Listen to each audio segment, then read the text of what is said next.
We're driven by the search for better. But when it comes to hiring, the best way to search for a candidate isn't to search at all. Don't search, match with Indeed. Indeed is your matching and hiring platform with over 350 million global monthly visitors, according to Indeed data, and a matching engine that helps you find quality candidates fast. Ditch the busy work. Use Indeed for scheduling, screening, and messaging so you can connect with candidates faster. Leveraging over 140 million qualifications and preferences every day, Indeed's matching engine is constantly learning from your preferences, so the more you use Indeed, the better it gets. Join more than 3.5 million businesses worldwide that use Indeed to hire great talent fast. And listeners of this show will get a $75 sponsored job credit to get your jobs more visibility at Indeed.com/Blue Wire. Just go to Indeed.com/Blue Wire right now and support our show by saying that you heard about Indeed on this podcast. That's Indeed.com/Blue Wire. Terms and conditions apply. Need to hire? You need Indeed. Like Climax 2. That was the drive-through window part of it, Jordan. That was what it was called. Thank you. I completely forgot what the name of the drive-through strip club was. Yes. I might need a jean jacket that's bedazzled and says "Ladies as Sickos" too. Oh, I have to have a bedazzler somewhere. Oh, I guarantee. Of course, you have one in your house, Beth. Beth, Beth. If anybody on this podcast were to have a bedazzler, I'd probably say Beth would have it, and a close second, Katie would probably have one also. Katie, did you have the hair jewels thing? The thing where like you put your hair in like little clampy clamps and then the jewels stuck in your hair? I know what you're talking about, but no, I did not. My mom probably saw that and was like, "You will pull all your hair out." Yeah, that was what my mom said. I wanted one very badly. I recall crying one Christmas because I did actually. Speaking of getting my hair, I used to babysit a lot when I was younger, and I was babysitting these girls across the street that were twins, and they decided they were going to curl my hair and put a round brush and got it stuck up to here. Yep. Mm-hmm. And we couldn't get it out. Mm-hmm. And so my hair was like lopsided I think I was like 13 or 14 years old. It was not a good age to have that. Oh no. Oh no. Because I did that to myself, but I was like 4. I never destroyed my own hair. I was worried at one point that my brother's eyelashes were too long, so I cut them with scissors. Okay. Beth. Okay. Wow. Yeah.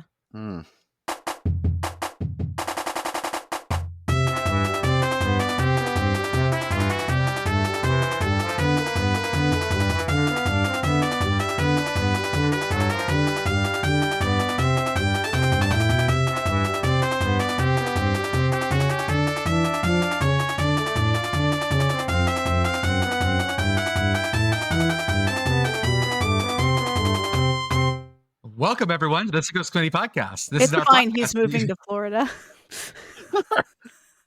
This is our podcast for the evening of January 5th, 2025. Happy New Year, everyone. Woo. We are back. We are here. We have another great year of content, we call it, I believe. Look, I made you some content. Mm-hmm. This is going to be content. God, no. I've watched that movie a couple of times last week. I'm so done. So into the content. As always, I am Jordan. With me tonight, we have Commish, Beth Pitt Girl, Arthur on the ones and twos, special guest Katie. Katie and I are gonna have so much to chat about later on. We had like the best brunch conversation ever. It was so much fun, folks. We need to start with asking Beth and Pitt Girl about what they did this weekend. Mm-hmm. Because all of a sudden in our group chat, I get a lot of things about we're at redacted, and it just says redacted. Mm-hmm. And I want to know about these places that were redacted. Did you go to Liberty? Oh, fuck no. Liberty University? Just kidding. I'm just kidding. No. They were in the Bahamas. Oh, I wish. If any of you were Pennsylvanians, you could have guessed what redacted is quite easily. Yes. Because, gentle listener, it is the Saturday and the Sunday prior to the first full week of January. And you know what that means? Is it the butter sculpture thing? It's fart show! Okay, all right. Hell yeah. Wait, let's go. You got to say it again so I understand you. Oh, I apologize. So the first excited. full week of January in Pennsylvania every year is the Farm Show. Farm Show, got it. Yes, which is the equivalent of the Pennsylvania State Fair, but it's inside in a very, very large building that is actually several buildings stuck together. I'm grabbing a picture to throw in the take chat. up most of a city block. It is free to enter. All you have to do is pay for parking, and you can wander around and pet fluffy cows and pet fluffy bunnies. And there are very, very many animals, and also some of the best milkshakes you will ever have in your life. So this is the That's milkshake amazing. thing that has like the crazy fun milkshakes. Okay, got it. Are the butter sculptures here, or am I Yes. wrong on this? Okay. Yes, there is a butter sculpture. Nice. It is in the atrium of the lobby at the far end of the building, which is the oldest end of the building. It's the most like WPA ass building you're ever going to see in your life. Yep. Okay. Love it. Yes. Is 10 this out of 10. is this the intersection that also floods constantly? Yes. Okay, cool. I remember all this. My Pennsylvania Yes. was getting better. I'm piecing it together way better now.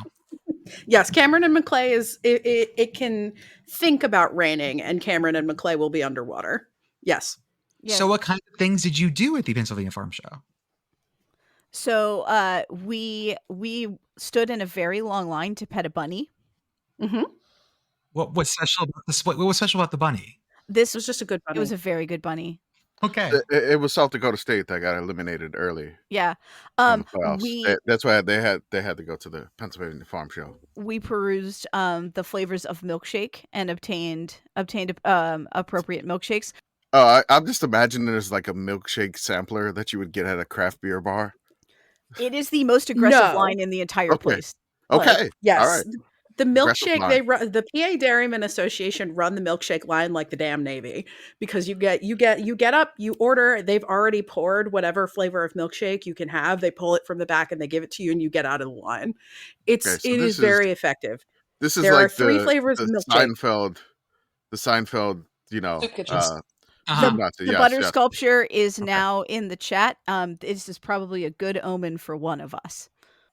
Oh, beautiful for space. It's gorgeous. It's a giant butter cow in front of a little oil derrick.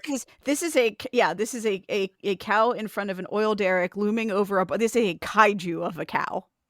Is it like, it looks like the Superdome's below it? What is going on here? That is a barn. Okay. I'm also going to give like on the side. some of the highlights of some of the butts we saw. Okay. And there are milkshakes also in the chat now. Oh. So milkshakes come in 3 flavors: vanilla, chocolate, and secret third flavor. Secret third flavor this year is mint, though I did have people ask me if it was Baja Blast or pistachio. Sadly, neither. Oh. And it you looks can like get a shamrock shake, though. It is, and it was very much like a shamrock shake, and it was very good. Yeah. But you go up and you say, I want flavor 1, flavor 2, flavor 3, or a mix of 2 of them. Correct. And podcast readers, these are thick enough milkshakes that they are layered. This is a layered drink if you want 2 of them. Beth, did you ever? Sometimes I described clarinet embouchure as trying to suck up a very thick milkshake. Yes. That's okay. Yes. Yeah. What are these? What are what? The cow butts. Mm-hmm. These are very floofy show cows. They're very floofy. Like, they look like. Oh my god. Reader, the cankles on these cows are beautiful. These are columnar legs on these things. They have been so floofed. Mm-hmm. We got to see cows get washed and come out of the cow wash to then get blow dried and hairsprayed and moose. Yep. It reminds me of. These are show cows. Like, it reminds me of show dogs. They're really fluffy butts. And we saw fun floral arrangements like this one. Reader, this is a glass bowl that looks like it is filled with sprinkles and an ice cream cone with flowers coming out of the ice cream cone. Mm-hmm. I love it. I absolutely love it. Okay. And there's one thing that we did want to see what would happen. Jordan, what is this word? Kioti. It's got to be like Kiati, like Kiati Mundi, the Jedi Master. Wait. Am I supposed to try to pronounce this? You're certainly you're welcome to. Okay, so it's Kioti. Yes. Mm-hmm. Okay. Well, I mean, I'm at a loss. Like, I'm just staring at this, and I'm like, is it a Pennsylvania brand? It is not, I don't Okay. think. It is not. This is a question of farm wisdom. Farm then wisdom. Clearly, I do not have that. I know. do not have I mean, farm wisdom. I'm guessing it's a tractor. It It is. is. Correct. Okay. I know Kubota, but I don't know Coyote. What is it? However What you is it? pronounce This is Coyote. Coyote. God. Okay. Okay. K-I there is a and then wolf on the O-D. logo. Okay, I got it. All right. We did also get to see our dearly beloved Bad Boy Mowers, Yes. who also make Ooh. tractors, and much to Beth's delight, snowblowers. I was very angry about the snowblowers because you would what's think wrong? that Bad Boy Mowers would have a 2-stage snowblower with an auger, which is all I wanted in the world. But no, it's all 1-stage snowblowers that'll clog. Bad Boy Mowers, step up your game. Can you get a sound? Can you get a sound bar on it though? I just wanted a a think Bad that's- Boy Mower snowblower attachment. Like, you're on the riding lawnmower, but it's a snowblower, and then you put snow chains on your Bad Boy Mower itself.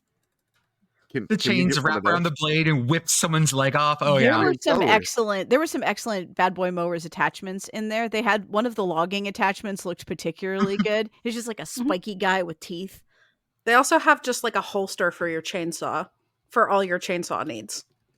That happens a lot. No one is Before we chainsaw. hop That's what off I'm the doing. farm show, Mhm. the other thing at the farm show is that there is one of the halls is mostly vendor booths. Mhm. And so you can go through and, like, for example, Beth and I both acquired many teas, and I have alpaca gloves now, and so does Beth. Yep. And other things. And right before we left, we saw maybe the most incredible thing either of us have ever seen. Beth, would you like to describe No, the all thing? you. Okay. Paint me a word picture. We happened to be standing next to a booth where you could get your boots shined and waterproofed for free. I regret realizing after the fact that it was free because I was wearing Doc Martens that could have done with some leather conditioner, but that's beside the point. We are standing there trying to figure out if we are in fact going to leave, and there is a child who walks up and is like, "Can I do this?" He can. Would you care to guess what shoes this child was wearing? Crocs. Yep. Correct. Got it in We one were moment. waterproofing Crocs. Oh my god. It's just like it's a kid, and I'm like, yeah. What make? Oh, I God. mean, like, the kids just wear Crocs to everything. Yeah, It's what it is. Pitt Girl and I were staring at this like the clouds had parted and we were looking upon the face of God. It was Beth was- amazing. Beth was on the phone with Chaos Sibling and said something to the effect of, "I'm sorry, I'm seeing the most incredible thing I've ever seen in my life right now." I have to go. Jesus. Jesus. Oh, y'all. I'm glad you got to go. Thank you for letting us live vicariously through you. Yeah, come to the farm show sometime. It's free. You just have to be here. Mm. Butter sculptures for all. Man, it's really free. Yeah. Well, I mean, except parking. The milkshakes are not free, but they raise money for Phil That's Glass of fine. I Hope, don't so care that's about good that. and cool. How much is Okay, parking? But the farm show 20 itself bucks. is free. Yeah, you just have to pay for $20. parking. Okay, Yeah. Oh man, that's state fair really tickets are so reasonable. much more expensive. Okay. Anyways, Katie. Imagine a state fair that has tickets. Yeah. Katie, we need to talk about, first off, your fun and then our combined fun, because Yeah. Yes. Katie, of course, you were at the Cheez-It Citrus Bowl. Is that what it's going as these days? Yes. It is correct. This was a great game. Illinois wins this one 21-17. This was Illinois' first 10-win season in a long time, 2001. Mhm. And Brett's got this. It Bertavious. feels like it's so good. But Katie, can we start with talking about the fight? Yeah, we can. As we're rolling into that, I need to ask. I didn't pay as much attention to the actual game during the Pop Tarts Bowl because there's so much going on during the Pop Tarts Bowl on the sidelines with 3 different Pop Tarts, just a lot of stuff. This felt like a better game. I know it wasn't necessarily like closer. I don't know. Maybe just because there was some defense being played, this felt like a better game to me. So I was definitely more plugged in on this game. I happened to be over on the sideline by Shane Beamer when he needed several get back friends. Now, Get back posse. I Yeah, get Commish. that, Audrey. before we go too far, Commish, why was Shane Beamer ready to deck Brett Bielema? So there was a couple of different things that was going on throughout the game. Also, shout out to Melanie for being at the game with Katie again. Melanie was unable to make the podcast tonight, recording wise, but she was there at the game.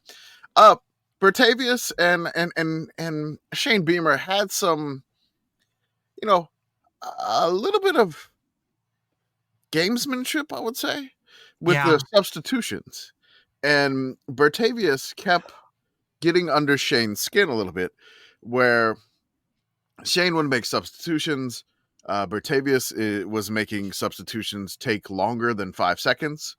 And he was moving beef. It was the biggest boys. And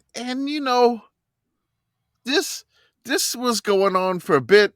There were some F-bombs thrown across the field before this occurred at each other. And Bert just kept giving him the Bert smile. The wry Bertavious Bielema, I'm under your skin smile to Shane, and Shane could not handle it.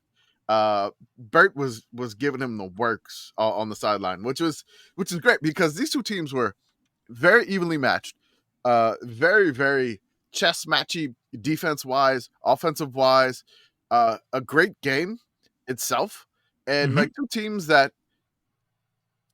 I would say maybe were just a notch below playoff level, just a slight notch below that playoff. So we actually went to the post-game press conference, which we did not for the Pop Tarts Bowl because I wasn't as interested in hearing those coaches, but I was very interested in hearing these guys talk about this. So Shane was actually mad. I guess before the game, he talked to the refs about his players holding out their arms. I'm doing a T motion. You can't fully see it, but holding out his arms they signal not touchback and not fair catch. What's the other one? My brain is. I know what you mean. It's basically hey, they signal that way to right. Yeah. I don't know I can't remember what it's called. Anyways, he was telling the refs that his players are going to use that. It doesn't mean fair catch. It means whatever the other thing is. My brain's fried, y'all. Get back or yeah. It's something. Yeah. Whatever it is. And so the refs were yeah, that's fine. And so his players kept doing that, or did that, I guess not every time, but whenever they were going to actually, it obviously meaning something other than fair catch. It is similar to fair catch a little bit. I mean, obviously your arms are going higher, but it's somewhat similar. So Brett, so glad I never have to actually talk to the man because I would call him Bert. Yeah. Brett was annoyed with this because his players were confused and obviously were holding off from South Carolina players and not tackling them because they thought he was signaling fair catch when in fact players were saying, we're going to actually run with the ball. Anyways, so he got annoyed, and I don't know exactly what the impetus was after this particular play because I don't remember everything that was happening at that moment, but he signaled this across the field to Shane Beamer, and Shane got really mad because Shane thought he was taunting him, which he kind of probably was. And anyways, bit. Yes. So I think it was related to that as well, that they were both, just on edge with each other. And Yeah. Katie, I'm sure you did not see this because you were at the game, but following the T-pose taunting incident, there was then a clip of Bert on the sidelines just with the shit-eatingest I saw pictures grin. Afterwards. Yes. Yeah. So that was on purpose. That was on purpose. Yeah. Yeah. That for sure was. He was definitely taunting Shane. And then I don't know if anyone else followed this, but I was the next morning was following it. They were both tweeting about it. I think Shane sent 1 or 2 tweets. Brett literally sent 5 or 6 just going off about it. They're both still spicy about it, which is kind of funny. Did anyone say my women body are too emotional, guys? Just for you, babe? Because I wanted that very badly. No, I didn't say what? Okay. I was going to ask if anyone had said that his body was too birdie-licious for you, babe. But no, they should have, though. They really should have. There's still time. They still have a lot of feelings they need to process about it, and they were both processing it on Twitter, which is incredible. It's just incredible. That's exactly where your feelings should be processed. It's absolutely where your feelings should be processed. I just found a post of something that I'll just drop in the chat of the signature that Bert was doing. But somebody used some Fisher Price things, and I'll just put that in the chat. So great. No Oh, God. respect. I had to like it. No I was respect searching for the for picture, but Shane like, Beamer. like, wow, look at all these little people trolling Shane Beamer. No respect from Fisher Price. Shane is so funny because he Shout out to Mason genuinely, Boss for that. yeah, Shane strikes me as a genuinely like nice guy, but he is so competitive and so spicy. Yeah. Anyways, it was really entertaining, and then I got to get pictures of Shane getting riled up. Those pictures were perfect. So how is the in-game wedding? Because the spoiler alert, Yeah. the surprise of this game was that there was going to be a wedding. Yeah. I did research on this. I thought because it said 2-minute timeout wedding or whatever, that it was going to be at the end of the towards the end of the fourth quarter. They did it in like the first or second quarter. It was super early. So I wasn't actually on the field when they did it, but we were there right afterwards. The couple was so nice. They were the nicest, like absolute nicest people. They obviously had their actual ceremony. Ched Z performed it. Ched Z, I believe someone said he was ordained, so was legally allowed to perform it. So did he have signs that he was holding up? He Did anyone see that? Okay. He did. Yeah. He did. Okay. He had signs he was holding up. Okay, so that makes me laugh that he wasn't actually. I mean, obviously he could talk, but he was holding up signs. So they drove him around the field. They did it on the little trailer, and then they did like several. They did a first dance during one of the timeouts, the commercial timeouts.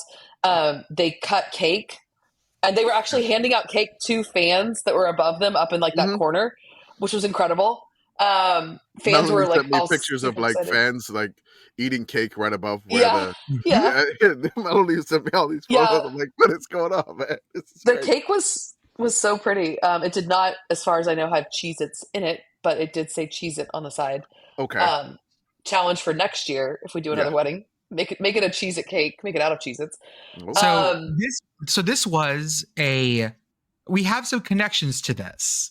Because first off, before that, Commish, we had connections. Oh, we had connections. Ooh. Yeah, you didn't know this. I found this out because I had lunch with a friend of the program, Douglas Reyes Cerrone.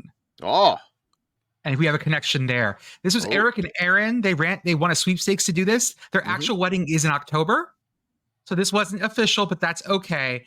I do believe this is one of those situations where, it's a joke, except Ched Z actually is ordained, and now they are married in Florida. I assume that this is why they went to Ched Z in the first place, because it feels like maybe Prince Chedward is in one of those situations where he can only marry you in like a ship's captain situation, and they didn't want to have to take people out to sea. Only in international waters, right? Prince Chedward's, maybe Prince Chedward is holed up on the Falkland Islands. Who knows? But really, Prince I want to give Dad Rambo. No, I like this. This is like what they did with Edward the VII, Edward the VIII, which is when they abdicated. They shipped him off to the Bahamas. I mean, maybe he's in the South Sandwich Islands or something, and just like Prince Edward's just out there hanging out by Antarctica. Who knows? I mean, we'll get to people who were shipped off to the Bahamas. Hey, we true. will. Right. I want to give. What did you send them? Okay, so I want to give a shout out because either you or I don't know, we posted on Instagram like constantly throughout this game. I'm getting better at it. We posted the photo of them, it just put the happy couple, and then so when we had the cake photo, the man, the best man, like replied like, hey, that's at this person, and we had the best time, at this wedding. It was like, whoa, okay. It's like, oh my God, that's me in the photo. I'm Sickos Committee famous. This was my sister-in-law's wedding. It was an incredible day. Plus, getting to watch the end of that game from the field was an incredible experience as a college football fan. So as soon as he tags them in it, the couple basically follows us after that. And we posted the happy couple. So if you look at the happy couple celebrating the Cheez It wedding, it's Eric and Aaron, which I kind of want to make a graphic for this because they are the two E's in Cheez It. No. Eric and Aaron. Okay, hold on. Right? That's great. I got it. I need like cheese, like chi, and then an and symbol, and then an e. So like the e and e are like Got the it. wedding symbol, just for them, just for the happy couple. I did Not for find anyone out. else. No one else gets this. That's right.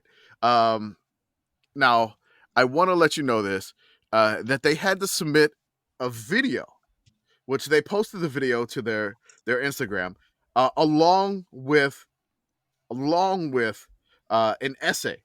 And he said that the essay was about 250 words Okay. on why they wanted to get married by Ched Z. I Yeah. also found out that Eric and Aaron, Eric is a Florida State fan. Aaron is a Penn State fan. So this is Knowles and Nittany Lions together. I don't want to slam Mississippi State out of nowhere. You were to catch a stray right here, though, because Mississippi State, I've been getting lots of YouTube ads for Mississippi State. Oh, okay. And they are very big about no test scores, no essays apply to Mississippi State. Okay. And getting married by Ched Z now requires slightly higher, a little more effort than applying to Mississippi State. My kid was watching a video on YouTube today, and they're doing like I'm trying to tire him out, like the run videos or whatever they have, and then we get interrupted by an ad for Mississippi State that says that, and I'm like, what the? And then my kid looks at me and is like, hey, is that the Bulldogs? No, that's I was like, not that's them. Fresno State. Get it right. Yeah. What are you guys doing to get Mississippi State ads? I Because don't they have know. to be trying to target, like, the algorithm thinks you're applying to college. I get SMU School of Business, I get Wyoming, and I get Mississippi State. I have never gotten an ad for a college on YouTube. I What haven't are bought a you watching cowbell in on like YouTube? 6 months, so it's not my fault. I get targeted ads all for, like, grad school, which at least I guess makes sense. I mean, it's not like it's I guess missing me. I'm not going to grad school, but like, I mean, I keep watching the Independence Bowl between Mississippi State and Texas A&M. That might be it. That's you. No one. That's probably my fault there. what I like whenever I am on a road trip and like the targeted ads change. Mhm. You know, like I'll be driving and because I think the only thing that like podcasts really have to go off of is just like what your IP address is when you download the podcast. So like when I went to Pitt's bowl game, I started getting podcast ads for like the electric provider in Detroit, DTE. Perfect. I don't even know, like, Great. why do you need to advertise? Like, don't you guys have like a monopoly on providing electric service? Like, who's the Commish, competition? Like, candles? Yeah. Commish, what did we send to the happy couple? So I just sent them some stuff from our store. I'm probably gonna mail them some stickers on top of this, but I gave them navy colored Live Laugh Punt coffee mugs. Oh, beautiful. I got them some coasters. I got them in this house coaster. Wonderful. I also got them I can't remember what the other coaster is. It could be Live Laugh Punt. And then I got a Sicko's #1 fan beveled rocks glass, along with a stemless Sicko's Committee wine glass. So that's what You spoiled them. Good for you. Good for us. I mean, again, That's what the money's for. it's That is, in fact, what the money is. I'm not going to tell you how much it cost us, but again, No, it's fine. it's a gift to these folks, and who we gave appreciate who gave us so much? They gave us so much. Yes. So I mean, I don't think there's any other college football podcast that has given gifts to this couple that got married at the Cheez-It Bowl. Mhm. No, Congratulations, so. you're not just Ched Z married, you are Sickos married. that's right. By the power vested in us. By the power vested in yes, haha, yes. Miller did tell us that Duke's Mayo sent them, I think, champagne flutes or something. They actually looked up their registry and sent them something off of their registry, Awesome. which is incredible. Katie, I noticed that Ched Z's energy matched Wildberry's from the and you have something that might Mm. because some similar behaviors, yes? Yeah, I think the same person plays both of those. That's my guess. That's got very similar vibes, very similar energy, which I enjoyed. Was there a thing that Wildberry and Ched Z did that matched something here?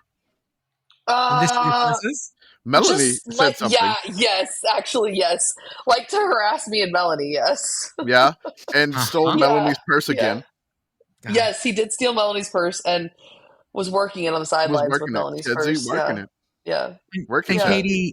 Katie, why did they kick a field goal with Chezy? I did not understand this. So that was their whole thing. And I saw a video beforehand. It was like making people's dreams come true. So someone had the dream, obviously, to get married. And then I guess someone had a dream of like Chedsy getting kicked as though he's a field goal, like, and it's always the football kicking a field goal. So, the person that kicked him was like one of the actual bowl game hosts. So I don't fully follow that one. But anyways, yes, they did kick Chedsy, and he was flying through the air. It was aerial, an aerial show. I looked through the up uprights. at the broadcast when that happened, missing that he had been kicked and only seeing him in mid-flight, and Yes. was like, Chedsy can fly? They fly now? They fly now. Or Flying Jesus. like a real middle school version of Peter Pan, Mhm. where they get the rigging for the first time. Like, oh, we're spending money on the fly rigging. We're gonna launch this kid. My other favorite thing that happened is before, early on in the game, when we saw like the harness and like saw the wires and all that stuff. Below it, there's like an area they had like blocked off, and there's this guy standing by. Melanie looks at me. She goes, "I think he must be the aerial guy because he kind of looks like a carny." And I was like, "You're not wrong." He did have carny energy. They were great though. They did a great job with the aerials. Chedsy, one of his dreams, I guess, someone's dream, was to have him be kicked as like a field goal. Yeah, it was great. It was fun to watch. If that was the dream, Mm-hmm. let's talk about the Duke's Mayo Bowl. Because y'all, I often wonder what it would be like to live at the end of the Roman Empire when things were getting real decadent. Mm-hmm. And I think I've looked into those eyes, because the Duke's Mayo Bowl is a celebration of all things mayo. And folks, Katie and I were there. We had an absolute blast. This is not to say all things that are mayo. This is all things as mayo. Yes. Important to say here, Minnesota wins 24-10. Gophers on a crazy bowl win streak. Like, this is just something that they do. They just win. I mean, PJ Fleck is 6-0 in bowl games at Minnesota. That's wild. That is a wild statistic. They get up for bowls. I'd say Minnesota had. It was funny when they're talking about in the game that Minnesota had more people like in the portal than Virginia Tech, which I couldn't believe that, honestly. The Hokies had some chances. Minnesota had more people in the portal than Virginia Tech? Yes. Wow. Yeah. Oh, I think the other way. Oh, shit. Yeah. That's it. They threw the number and I'm like, what? Like they had lost more people or more people opted out, I guess, than Virginia Tech, which was incredible. I didn't believe that. But Minnesota, I guess they had more depth. The Hokies had some shots. They had the ball inside the 20, inside the 5, like to cut the lead to 7, like 2 or 3 times. And they just could not every time. They could not get it. There was one they got to the 4, and then they took like 3 straight tackles for losses. And then on 4th down, they got sacked. Do we know for certain that someone wasn't trying to dodge a mayo dunking? It felt like it felt like it didn't feel like Dave Dorn there. It didn't feel like Dave Dorn. No, not at all. It didn't feel like Dave Dorn like avoiding that. But I just feel like Virginia Tech just like they just kept stumbling over themselves. Like it wasn't if they were trying to avoid the mayo dump, they did a great job. They fooled me. But like they feel like they had big plays to get them inside the red zone. And then like, as soon as I got to the red zone, they didn't know what to do. Like they tried trick plays and I'm like, what are you doing? Run forward.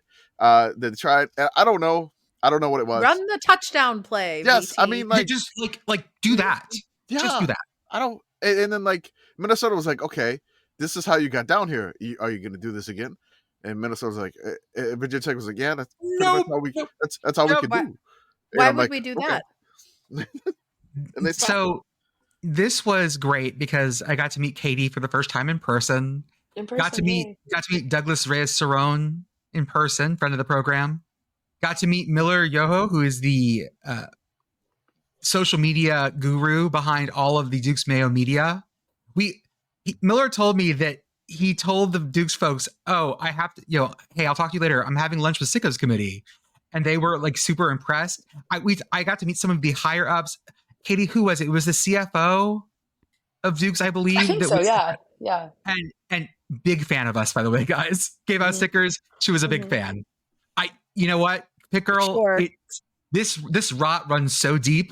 It's hard to even explain. Yeah. No, they like us down there a lot. It's very strange to me that like actual adult people like us. Yep. I for me, like I'm slowly starting to come around to it because there were some comments on the timeline, like during the Mayo Bowl. It was just like no comments on the timeline. I was like, this is too much like product placement. This is too much mayo. I'm like, okay. First of all, in our mentions or just in the timeline in general? Just on the timeline, like people would retweet, like normal reporters would be like, this is gross. And I'm like, this has always been the Mayo Bowl. Like this has been the Mayo Bowl since the Mayo Bowl. That's what the money's for. That is what? This is their bowl game, and they want to showcase their products. Now doing it with various foods may cause some queasiness. Shout out to Matt Berry, not being able to handle the dilly bar and mayo. The fact that we got some of the herc as audio. Yes, he was like, nope, okay, nope. Couldn't hit the feed dump button fast enough. They didn't hit the feed dump They button. muted him, and then they accidentally unmuted him too early. Shout out to Matt Berry, Puke and Rally. We had a couple of those this weekend. Let me say about that. I'll rewind to the pregame stuff, but I got to meet Matt Berry. I got to meet Harry Lyles Jr. I got to meet Aaron, can't remember his last name. Who is Aaron Murray, the former Georgia QB, who has probably no idea who we are, and he doesn't follow us. So confused. Yeah, he doesn't show a T-Bob A-Bear. I gotta yell with T-Bob, but like T-Bob, you gotta invent like introduce the committee to Aaron Murray, former Georgia quarterback. I talked to Harry and Matt beforehand. I said I was going to be at the game. Do you want some stickers? They were like, hell yeah, come to the booth. And I was expecting like adults standing in front of the booth to stop assholes like me from just walking into the booth. Nope. But like I knock, and it was like an hour and a half before the game starts, so they're just like in there prepping. I go in there, everyone turns around, and I'm wearing my Dukes Mayo ambassador shirt and a black undershirt. I look like a giant nerd, and I just hold up and go, stickers, and the tenor in that room shifted so fast. Harry Lyles Jr. is giving me a hug and fist bumps. Matt Berry is giving me handshakes, high fives. It was wild. And Aaron Murray's like, who the hell is this person? I gave him stickers. He got stickers. I put in Aaron Murray's hands, I put Sickos Committee stickers. Yes. Have you heard the good news of our Lord and Savior, Sickos Committee? Sickos Committee. He's just like, what? What? I'm talking about who should be. I'm already talking. Aaron Murray's talking about the way too early top 10 of 2025. And we're like handing Sickos Committee stickers, fully locked in on the Mayo Bowl. This is so after lunch we head to the Fan Fest, which is the little area outside. They have great stuff. They have one of the hardest like ball toss into a jug games to win a stuffed Tubby. I couldn't do it. I tried so many times that I couldn't win a stuffed Tubby. I was so angry, but it's okay. If it's the same thing that they had last year, I took one look at it and was like, nope, this is not for me. This is not a game for me. I hung out with Patrick Barron, who is a friend of the program and Michigan photographer. Yes. I got to hang out with, he was the one that dressed up as the Pop Tart for Halloween, along with his girlfriend, who dressed up as, I don't want to say sexy Tubby. No, she was sexy Tubby. Sexy Tubby. Okay. I'm just going to say sexy Tubby. I need to grab her name real fast. Her name is Rachel, and I can't remember her last name. Lego. I think it's like Legos. Yes. She's also a photographer. Yeah. They're great. I got to hang out with them for a while. We were hanging out there. I do want to say that the swag they had there was amazing because, ladies and gentlemen, I am wearing a air sprayed Dukes Mayo shirt. It's with beautiful. Tubby in the center. It's glorious. And y'all, they were free. They were making free air spray shirts. They had, for the cost of just a couple hours labor from some like dudes and a bunch of boxes of the scratchiest Gildan shirts you've ever seen. It's fine. Perfect. Worth it. Okay. Scratchiest. Beautiful. You know, I would wear an airbrushed polo in this situation. The fucking Myrtle Beach Bowl can't pull together any shit like this, but Duke's Mayo is dropping the. Oh my god! I love the swag thing that I desperately want, that I'm sure Beth also desperately wants, is the reversible bucket hat with Tubby on one side and solid yellow Duke's Mayo logo on the other. I mean, I don't wear bucket hats, but that one I would probably wear that one for sure. It won't fit your head. They're pretty small.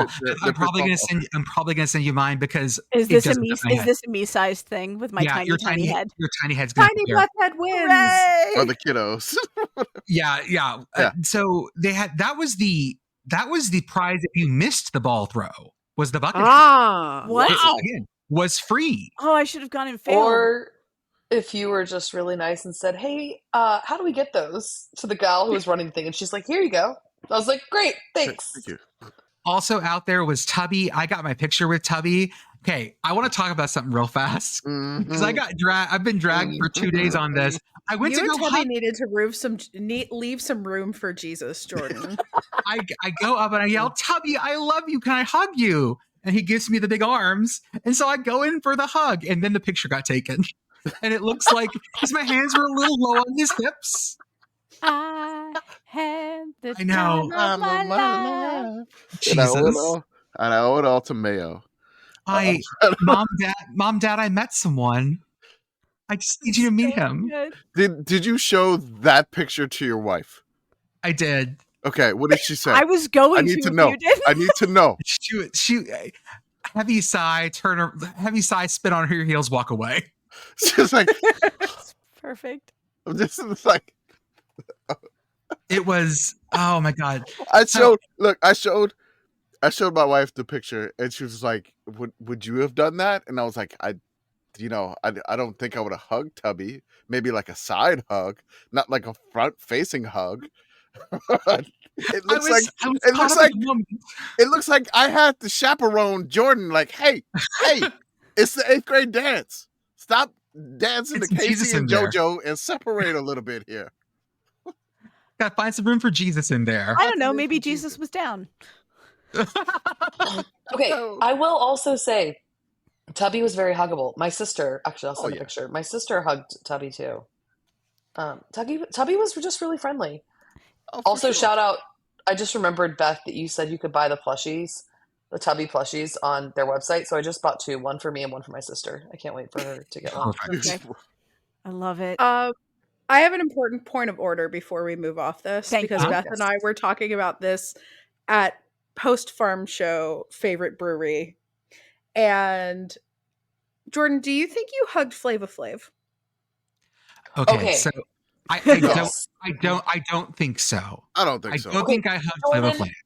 Do you know what this is like? This is like Santa Claus. And for those who want to believe, let them believe. Okay. You know what? That's fair. I'm not here to yuck anyone's yum on this. Someone else asked Carrie this, and she said yes. And they said, "Do you really think?" And she said, and we specifically were together, and I said, "I'm going to shame them for not letting people believe in Santa Claus." And the person was Melanie.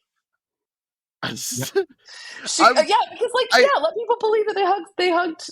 Oh man, it's like to think that happened. I'm like, okay, how broke is Flava Flav? Flava Flav will show up if there's a check. I mean, if there's a check, but like, or if he's writing a check. Shout out to the women's water polo team. He dropped. This money is going to the women's water polo team. I'm fine with it. Probably the U.S. Olympic women's water polo team. Yeah. Like Flava Flav, I don't know that he needs it. Like, I think he just likes going to sporting events because I've seen him. I gotta believe that too. Like, I've seen him in person at a sporting event before, multiple sporting events before, and it's like I don't think anyone was paying him to be there. Like, he was just hanging out. Honestly, I think his favorite thing is to simply be Flava Flav in public. I love that. Like, he's like, hey, if Miller called Flava Flav, he's like, hey, Flav, do you want to be Mr. Flav? Excuse me, Mr. Flav. Do you want to be the Duke's Please, that's my Mayo father. mascot known as Tubby, and come to the Mayo Bowl on a frigid Charlotte night between Minnesota and Virginia Tech in Charlotte, North Carolina. And, do you want to do that? And, Flava Flav would just resoundingly say, yeah, boy. You have a 50% chance of hugging PJ Fleck. You in? Yeah, I'm there. Yeah, Totally. boy. Yeah, boy. I want to say that I saw someone in a Sickos Committee hoodie. Yes. I went up and I said, like, hey, awesome. By the way, I'm Jordan. And he was like, oh my God. The best part about this was that my best friend Courtney of the Fernet session was with me. I don't think she thought what I did was real. I think she thinks I bullshitted her for a long time, and that this was just like a tiny little thing. This weekend really made her like consider otherwise. Between that and a couple other things, getting to meet more people, giving out stickers, and when we went to get our press credentials, I got them. They say Sickos Committee on them. Again, like Fight Club, the dude behind the counter. Sir, are you Sickos Committee? We love you. And I was like, oh, I stickers. And then a dude pops up behind and goes, do you have more stickers for me? Everywhere. And the funny thing is, like, when I went to the Alamo Bowl and I went to get the credentials, and I said, hey, who are you with? And I'm like, normally I'd be like, Sickos Committee. Like, right. But I just, there was some Colorado photographers, like, there in the room. I was like, I'm with the Sickos Committee. And they looked and they were like, they didn't even do like the dog head turn, like all confused. Yeah. They were like, oh, we know them. It was just like, Yeah, it's a weird kind of acceptance that we've been here now. We're in the walls now. so I got the Get same thing rid at the of extra us. points ball. Like, oh yes, of course. And I'm like, no, Yes. not of course. I said an Oh, insane thing. It's like, in Hey, Teen we Vogue, were a sponsor there. Even you so. you remember when Teen Vogue got really into like doing great news and great journalism? I can imagine it's the same people, like real reporters were like, oh yeah, sorry, at this press conference for a murder. Excuse me, I'm with Teen Vogue. I have a couple of questions. I feel like that was probably a very similar vibe. This was a great game. We got to meet a bunch of great people there. And then, we sort of, Katie was in the suite. I was in the press box, and Douglas was freezing his ass outside. He did get pupusas though. He did. He did. I have a really quick, I don't know if anyone saw, I don't know if this was on, I think it was on the broadcast. Yeah. That there was a lady in like a suite, like interacting with Tubby and tickling him. That was right behind me, guys. Oh. That was a scene. That was a scene. They were Because like, ma'am, this is a little bit like, you Not gotta was, get. it was on the broadcast and the audio. Yeah, was the on, audio was on so the we could broadcast. hear It's like, her. Yes, I saw the clip afterwards. The Duke's Mayo people were loving it. They thought it was so funny. I love them because they are game for anything, like literally anything. But it was a whole scene because after it happened, of course, she was getting all these text messages like, "Hey, you're on the broadcast." It was an absolute scene. It was really funny. It was really, really funny. Speaking of being game for anything, our intrepid reporters, Harry Lyles Jr. absolutely going to town the sidelines, handing people jars of mayo. They're eating it with their fingers. By the way, Beth, lots of the vegan mayo there. Oh, really? There was none last year. There was tons of the vegan mayo everywhere this year. I need to go again. Yeah, we'll do this. This I've decided that I know that we're not a cult, but I mean, if we're going to pray in a direction, it feels like Bank of America Field in Charlotte is the correct direction in which to pray. I'm just going to saying that Tubby is our Kaaba here. Yeah, wherever Tubby is, there also, wherever two or more are gathered in the name of Tubby, there also is the Sickos Committee. And one day, as the prophecy has spoken, Tubby shall go to the Kibby Dome. Oh my God. Oh my God. This also, so let's fast forward to the end. We get to the time for the mayo dump. Minnesota wins. We all go on the field. Our press passes let us go on the field at 0-0. The press passes says friend of Tubby. It's amazing. Beth, I got one of those too. It's fantastic. I love I want that thing buried with me. We get out on the field. They do the trophy presentation. And then they have off to the side where they do the mayo dump because Folks, I found out what happens when you're a low enough intern at the Duke's Mayo Bowl, because it is using wet wipes on your hands and knees to clear mayonnaise off of turf. That is where your job is. But PJ Fleck accepts it. I notice where the Mayo dump's going to be, so I run off early.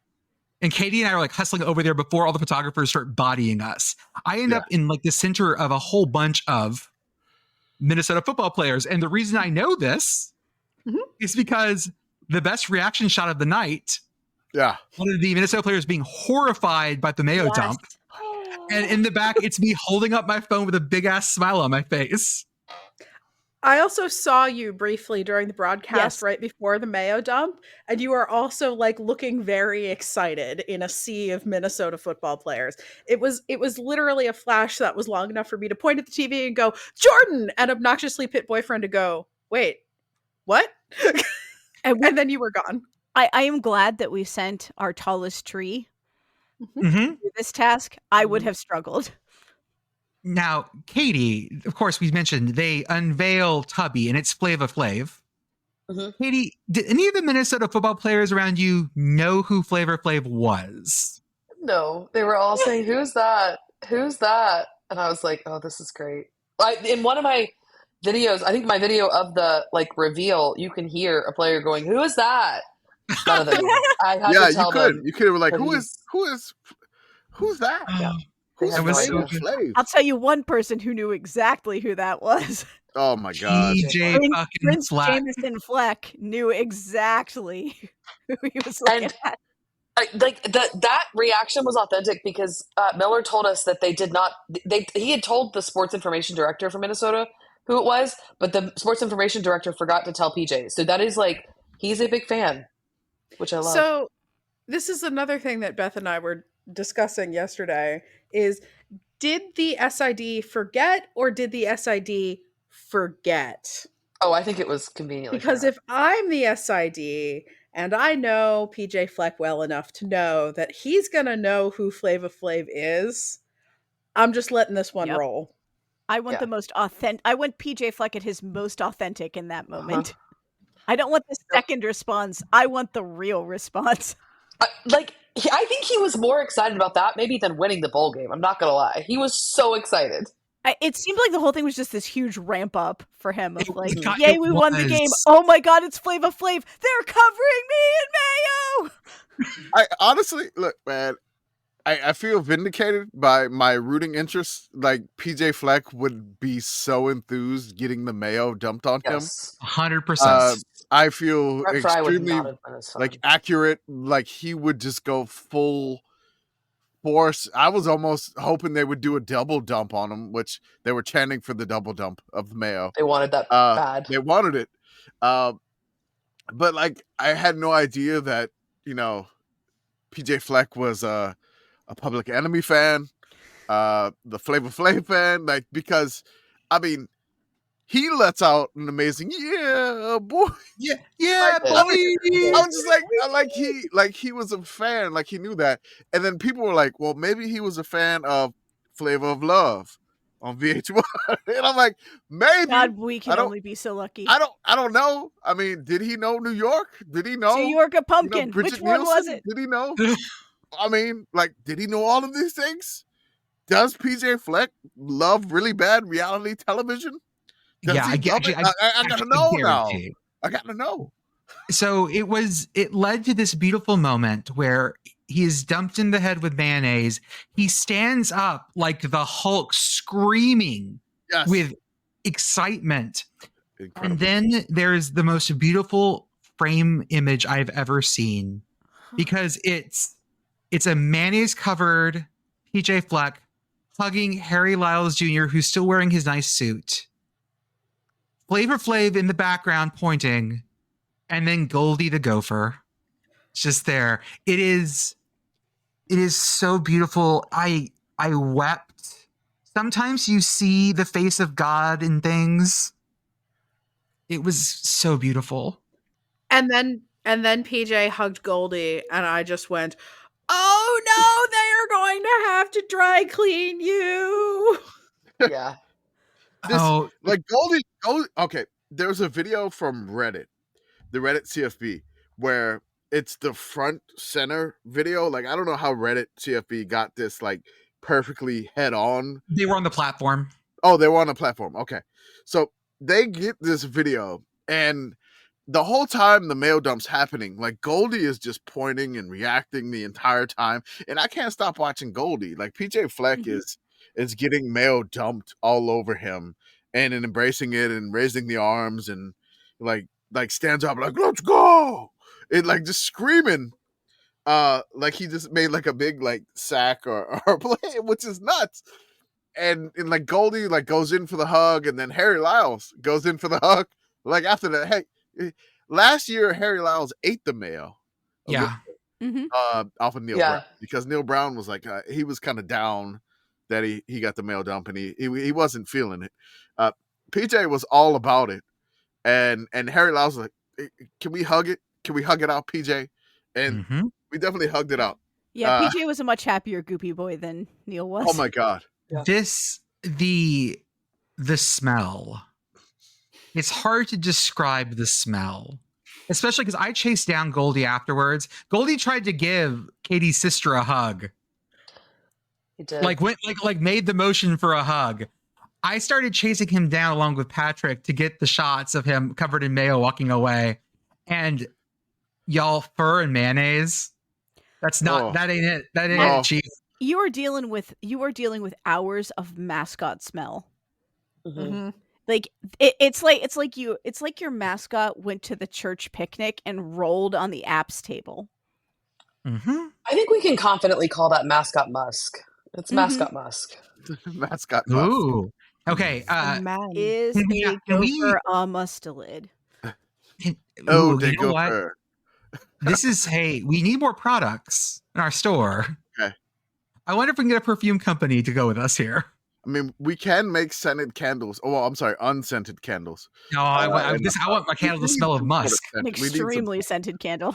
Look, man, I gotta give it up for PJ Fleck. I mistakenly typed PF Fleck in the notes, and I had to own that. And now he has a restaurant called PF Flex in Minneapolis. So mayo-based Chinese food, row the boat and things of that nature. So yeah, lettuce wrap, hot dish, totally. So yeah, this was. Yeah, I mean, the Mayo Bowl had to this had to be the dream coach. Like there was somebody on the Fullcast Reddit trying to rank the top 10 coaches that would embrace the mail dump, and I feel like PJ was the one, like the best one. Like this is the best case scenario for the Mayo Bowl. On top of this being a lone bowl game, showcased Friday night game, prime time. Like the Mayo Bowl is normally like 11 a.m. on like a Saturday, right? And you kind of get swept away by it. Like last year, it was like the lead into the Pop Tarts Bowl, and it got like washed away by the death of Strawberry. So I really think the best case for the Mayo Bowl is it's very hard to wash away mayo. Like I said, you've got to use. I want to do one message. You posted a video of the Creed sing along, and there were some folks in our comments were like, "Look at all the empty seats." Oh no, it was cold and I'm like, shit. no. I was like, no. Like I'm like, you do not understand who you are talking to, and I know I'm pointing at all of you right now in the video, but it's just not directed at you. This is directed at the people that make these comments. I don't give a fuck who is not in the stands. The Sickos Committee is about the people who are in the damn stands. Those are our people. The people that are watching these games, those are our people. These are our committee mates. These are our people that are freezing their butts off. These are all the Virginia Tech fans you can see in the Ski-U-Mayo picture wanting to video the other team's coach get mayo dumped on them, even though their team lost the Mayo Bowl. Those are our people. I don't give a crap who's not in the stands. I don't give a shit about empty seats. I give about the people whose butts are in there, and I give about the people that are watching the game with us. And that's what the committee is for. I don't give a shit about empty seats. Who's there enjoying the game? You are us, and we are you. That's agreed. What better way to end? What better way to end that with that? Thank you so much, Duke's Mayo Bowl. Go. I have one more thing. Yeah. One of the greatest things of my life happened this weekend during the Duke's Mayo Bowl too. Oh God, did you get married too? No, well, no. You got married to Tubby and you didn't tell us. Flavor of Love That'd be season 3. Katie gets married to Flava Flav. I texted Jordan, I have breaking news, and he was probably like, this is probably Mayo related. And then I was like, no, Lane Kiffin is Okay, we can posting talk on about Maine. that later when we get to the Gator Bowl. Okay. Let's move that to the Okay. Gator Bowl. Let's go Okay. there. Okay. Yeah, I'm just Okay. saying it Time for the happened ad during read. the Mayo Bowl, I know. We'll move That's it true. there. which We're means there's moving it no there. respect for the Mayo Bowl. Okay. No respect. Okay. None. Ad read is always, if you like what we do, you can find us on our Linktree, Twitter, Instagram, Blue Sky profiles. I want to say thank you to everyone who donated to our Sickos Give Back charity drive for second harvest of the Big Ben. Got it right and won. Very proud of myself Proud of this you. time. Our final score was $11,470. That is amazing. We are so happy that we were able to give back to the Tallahassee community that has given so much to us this year, for better or worse. Commish, you are Shout out to the sitting at- FSU fans and non-FSU fans who gave. Just Yeah, shout man, out this from was- the FSU contingent. Yeah. I Mhm. honestly, this year was kind of a little bit different. It's a difficult economic climate, and also like Florida State has not been part of our poll since basically we've been around. Like they've really not been part of our poll. They're not a large part of our fan base like Iowa was for the past 2 years. So for us to exceed the goal, that's phenomenal. The folks at Tallahassee, I think it's Olivia and Libby, are extremely excited, and I have to mail out some stuff to them too. But they are thrilled, and they were just happy. Like when we were at the 5,000 mark, they couldn't believe we were there. And then we exceeded the goal, and we hit it last minute. Go from like 7,400 to like 11 grand in like 2 days span. Fantastic. Thank you for all the Amazing. donations. That's going to make a huge impact in that area, because that area is kind of one of the most food insecure areas in the country. Commish, you are working on getting out our special Sickos Give Back stickers. Thank Yeah. you so much for all of that. I mailed 60 today, or 60 something today. I'm working on, I ran out of labels. My wife mistakenly printed our SeaWorld Christmas tickets on the labels Oh, I love when that that I had. happens. Because it was like special discount and you can't get it to your phone and you got to print it. Shit like that. And so she wasted maybe like 4 sheets of our labels. So I ordered some more labels, should be in tomorrow. I'll get some more out this week. But thank you for your patience. And there's going to be like at least 2 stickers coming to you if you donated, maybe more. Ooh, grab that. Ooh. As always, our Patreon, $5 a month gives you access to our Discord where we do all of our stuff. We chat with folks day after day about all the ins and outs of Sickos things, college football, sports, and otherwise. We also have our Patreon also gives you access to our paywall Substack posts, and also our off-season, going to be more off-season podcasts, things like that.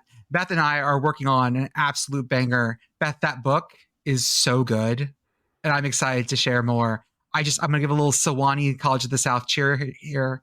It was Vanderbilt, punch him in the mouth. Down with the meth. Oh, no. Vanderbilt, hit him till it hurts. Down with the Methodists, up with the church. It's beautiful. I would Nice. like to take this moment to mention the book in question, which is From Dixie to Rocky Top, Music and Meaning in the Southeastern Conference by Carrie Tipton. So if that sounds good to you. She is a follower and a fan of the Sickos Committee. And on Carrie- Sky especially. Oh, she's going to. We're setting yeah. this up. This is Oh. already way done. Ooh, Yeah, this is special way done. Patreon episode. Yeah. Join the Patreon See- for this one. Yeah, that's going to be, you're going to want to just hang out for that. Oh, yeah. Our merch store, sickoscommittee.org, our YouTube, Instagram, Twitch, Substack. Shout out to Message Board Geniuses podcast. They go to the places that I refuse to go because I my ain't doing therapist that tells me not this to. year. I don't get No. it. And the playoff, like people having meltdowns. It's fun to read on Twitter, but I am not touching that message board at all.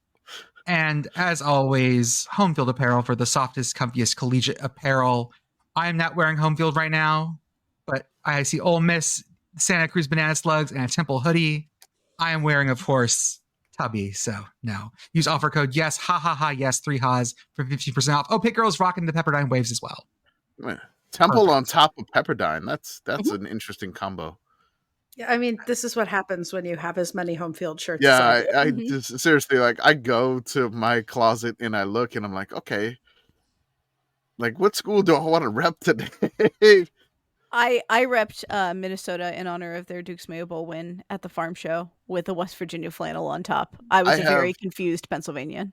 I wore the Ope shirt yesterday to go shopping, like out and about, and it's just like, and I realized I'm out in San Antonio. I'm like, man, these people must think I'm from Minnesota, wearing a Minnesota shirt, but I am not.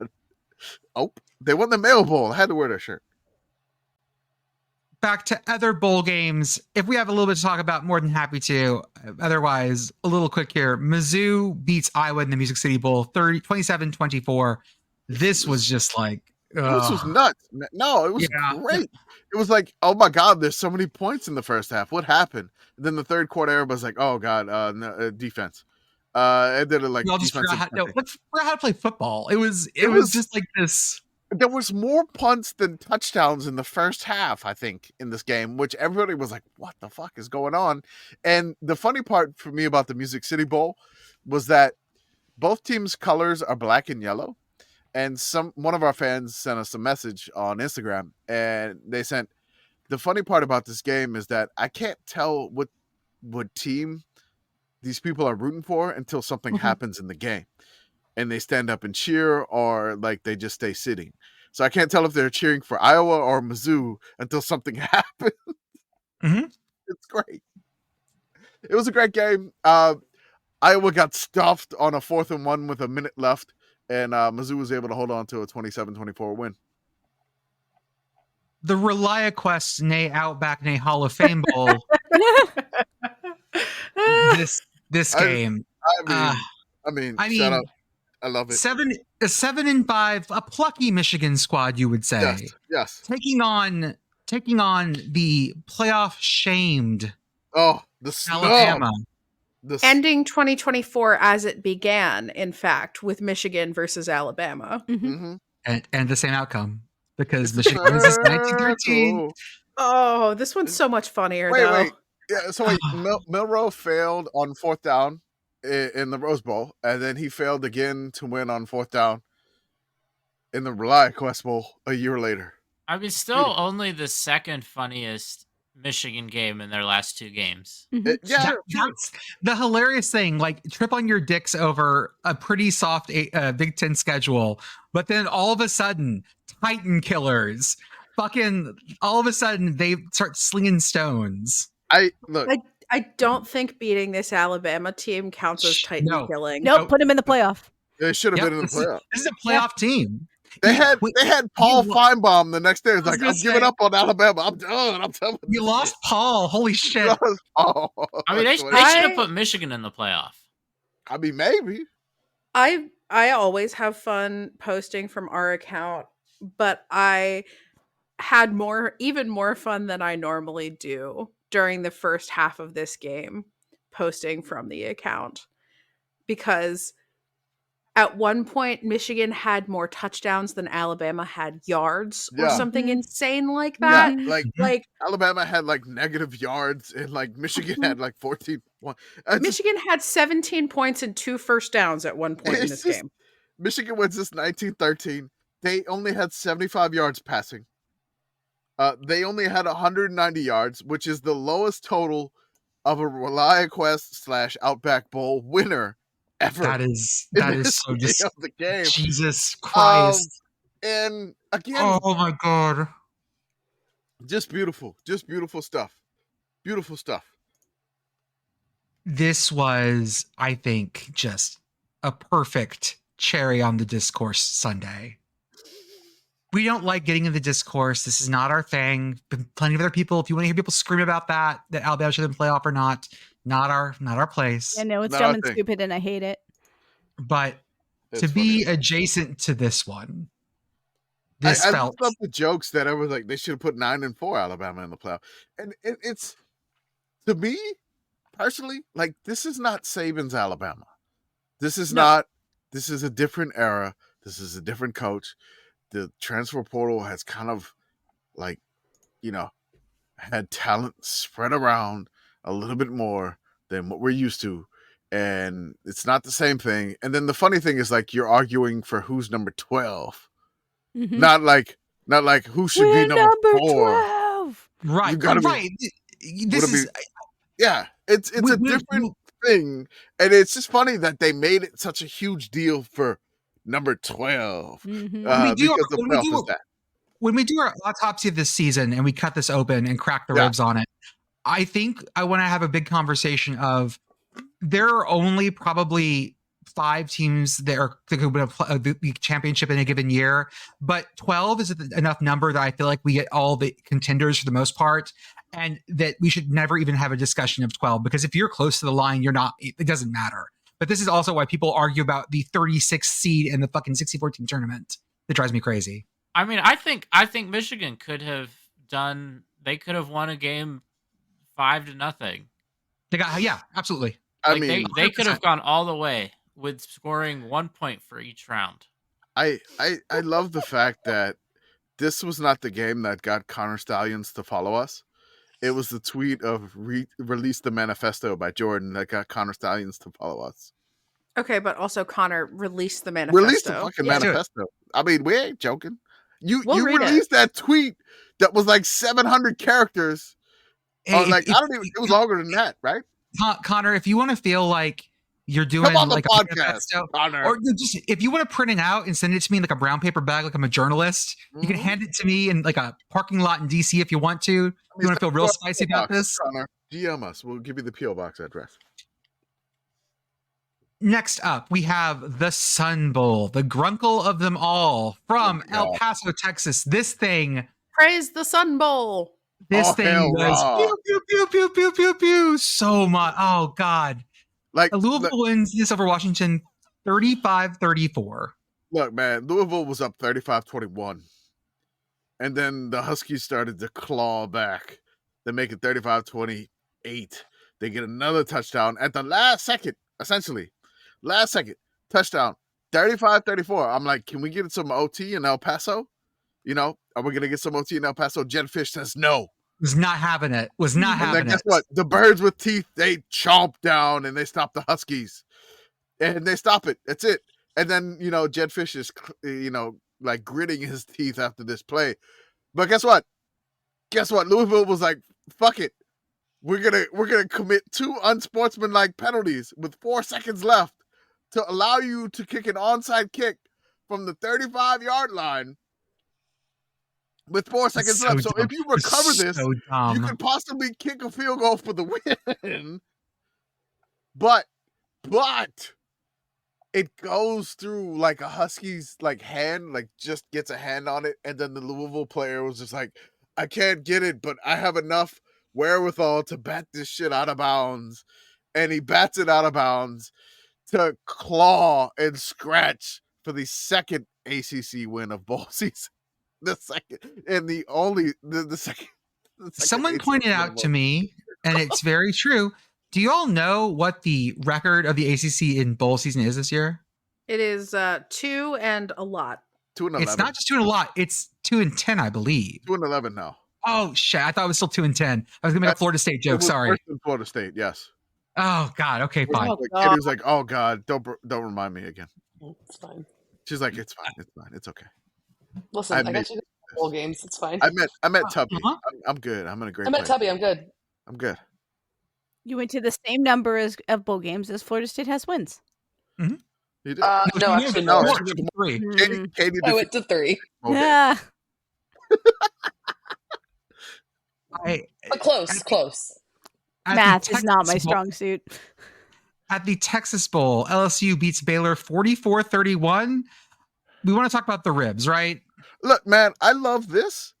I love this game. Like LSU drops a bunch of points. They were down a bunch of players, and all LSU fans that I know on the timeline, like, we're gonna get killed by Baylor. And then the game starts and LSU's up 14-0. Like, like bam! It's like 6 minutes into the bowl game, and like Garrett Nussmeier's dropping dimes, just throwing a lot of points. And Baylor tries to come back. Whatever. It doesn't work out. It's 44-31. LSU fans are like, whatever. It sucks. Still, I'm mad with this. But Brian Kelly gets the rib of destiny. I'm gonna run rib this. of destiny, and he kind of looks like a normal human being, and then he takes a bite, but then he's like, rah, rah. It's a giant rib. It is a giant big rib. rib. Garrett Nussmeier grabs the other piece of rib. confetti in the background as he holds up the mega rib. And like Brian Kelly's like serving people ribs. Then he's like, I got 2 ribs. I got 1 in each hand. I'm taking a picture with the trophy and the cheerleaders while eating ribs. I mean, like holding ribs. And then the cheerleaders are ripping pieces off of Brian Kelly's ribs. I'm sorry, Brian Kelly's, not his physical ribs. Like that is a Mike the Tiger situation. We are not devouring Brian Kelly today. Take Brian Kelly's ribs and eat of him. No. Don't do that. No. I look, the Texas Bowl, like I live in San Antonio, right? I know about like barbecue seasoning. I didn't know shit about Kinder's barbecue. All right, I'm gonna say that. Yeah, I've never heard of them either. I never heard of them. But I am curious about their seasoning now. And people are like, that rib is overdone. I'm like, no, this is a colossal rib. It's probably charred on the outside. Like it's a Bronco rib. And it looks like what Fred Flintstone ate in his car. Yes, they made the giant Fred Flintstone car like tip over, and it was probably charred on the outside, but like incredibly juicy, like meat wise, and it looked fantastic. If you know barbecue, and I guarantee you there was a great dry rub on it. But shout out to LSU for winning that one, and Brian Kelly eating ribs. He's definitely on a different level than Notre Dame. That's the most like a human I've ever seen him look. Like him walking around, like handing it to people. You're right. I'm like, oh wait, is this a trajectory change? He's like pointing. He was like, hey, do you want a rib? Do you want a rib? You want a rib here? I'll get you a rib. And he's just walking out with ribs. And I'm like, you get a rib. And you get a rib. I had ribs for New Year's. I felt like Brian Kelly. God to Adam. Walking out ribs. Look under your chairs. Like, ribs for everyone. He's not, I think we can all agree, he's not a very likable person. And that made him like 2% more likable, which brings him up to 4%, maybe. It kind of was just that's a doubling in likability. Yeah. I mean, does Brian Kelly like the barbecue? Does it like the smoke? Right. Meat? I mean, is he like would make grill him master? so much more human? Like if I knew he just really if he had a great brisket recipe, that would make me like him like 2% more. Right. But now he's too human, and you cannot eat of him because you're going to get a prion disease. Dude, if Brian Kelly for every brain I eat, I'm always like, oh, am I going to get a prion disease here? It's just annoying. I'm just gonna leave that be. Sorry, I just chased. Beth and I were here. Let's go. No, it's fine. I just have no interest in eating anything anyone's been thinking with. That's all. Yeah. Okay. Precursor for later. Our favorite coaches are the ones that are the most human. Probably, yeah. That's what we're gonna. Oh God, that's where we're going. I cannot wait for the. Oh, I'm so excited. We'll get there. Fiesta Bowl. Fiesta. Penn State 31, Boise State 14. This game, do not let anyone lie to you. This game was great. And Boise State made Penn State sweat for quite a bit of it, and that's fine. Boise, you were fun. They did what they do to stop Ashton Jeanty. They put tons of folks in the box. Yeah. But you know what? Ashton Jeanty tried to fucking do it himself anyways. I'm gonna give you this. Like Boise, basically Penn State sold out to stop the run. Which, I mean, you're going to do to stop Ashton Jeanty. And then they put this on Maddox Madsen. And really, like, can Maddox beat you? Do they have enough wide receiver talent to beat Penn State? And then Penn State's corners are good. Penn State has a good defensive team. They could probably hang with, the offensive weapons on the side, even though the tight end leak play worked for Boise State. That was amazing. And whoever like nailed the list of us talking in the game is like, this is probably Jordan being different and Beth and Pitt Girl saying the same thing. And then it's Commish being all logical. That was correct. That was it. I was like, that works. Tight end leak. But like this game was kind of a chess match. And Boise had chances. Like their awesome kicker, like their record-setting kicker, missing field goals. Got like the I don't know if he got one blocked and then just lost all confidence I was and so kicking. mad because I was getting messages from people who were like, "Wow, Boise State sure has a crappy kicker." I'm like, "They don't. They don't have a crappy amazing. kicker." It was just Good. Like he's a really good kicker, and he Like, you kicks in like idiots should try horrible watching Mountain West anyone conditions. else. And it's just like, I feel like Boise State kind of leaned into like the upset role too much, which they were the underdogs, which they wanted to wear the same unis, they wanted to do that, and I'm like, okay, this is a different Boise team. You're in the playoff now. You actually have a shot. You were national title. You were seated higher than Penn State. You have a chance. Act like it. Like, just don't like. I know you want to channel the Fiesta Bowl energy that you had when you basically pulled that upset that nobody thought you could do against Oklahoma. But it's like, this is a different time. This is a different chance. This is a legit shot at a path for a national title that you were deprived of in that time frame multiple times in the past. So like embrace that. Like, you're there, you're on the stage, and they held their own well. There was parts where I thought maybe Ashton, doubted himself, where he saw openings and he's like, no, I'm just going to stay behind my line. Or he decided to take the opening, and then all of a sudden here comes a linebacker out of nowhere, or here's an extra strong safety coming out of nowhere to stop the run. And shout out to Penn State for that.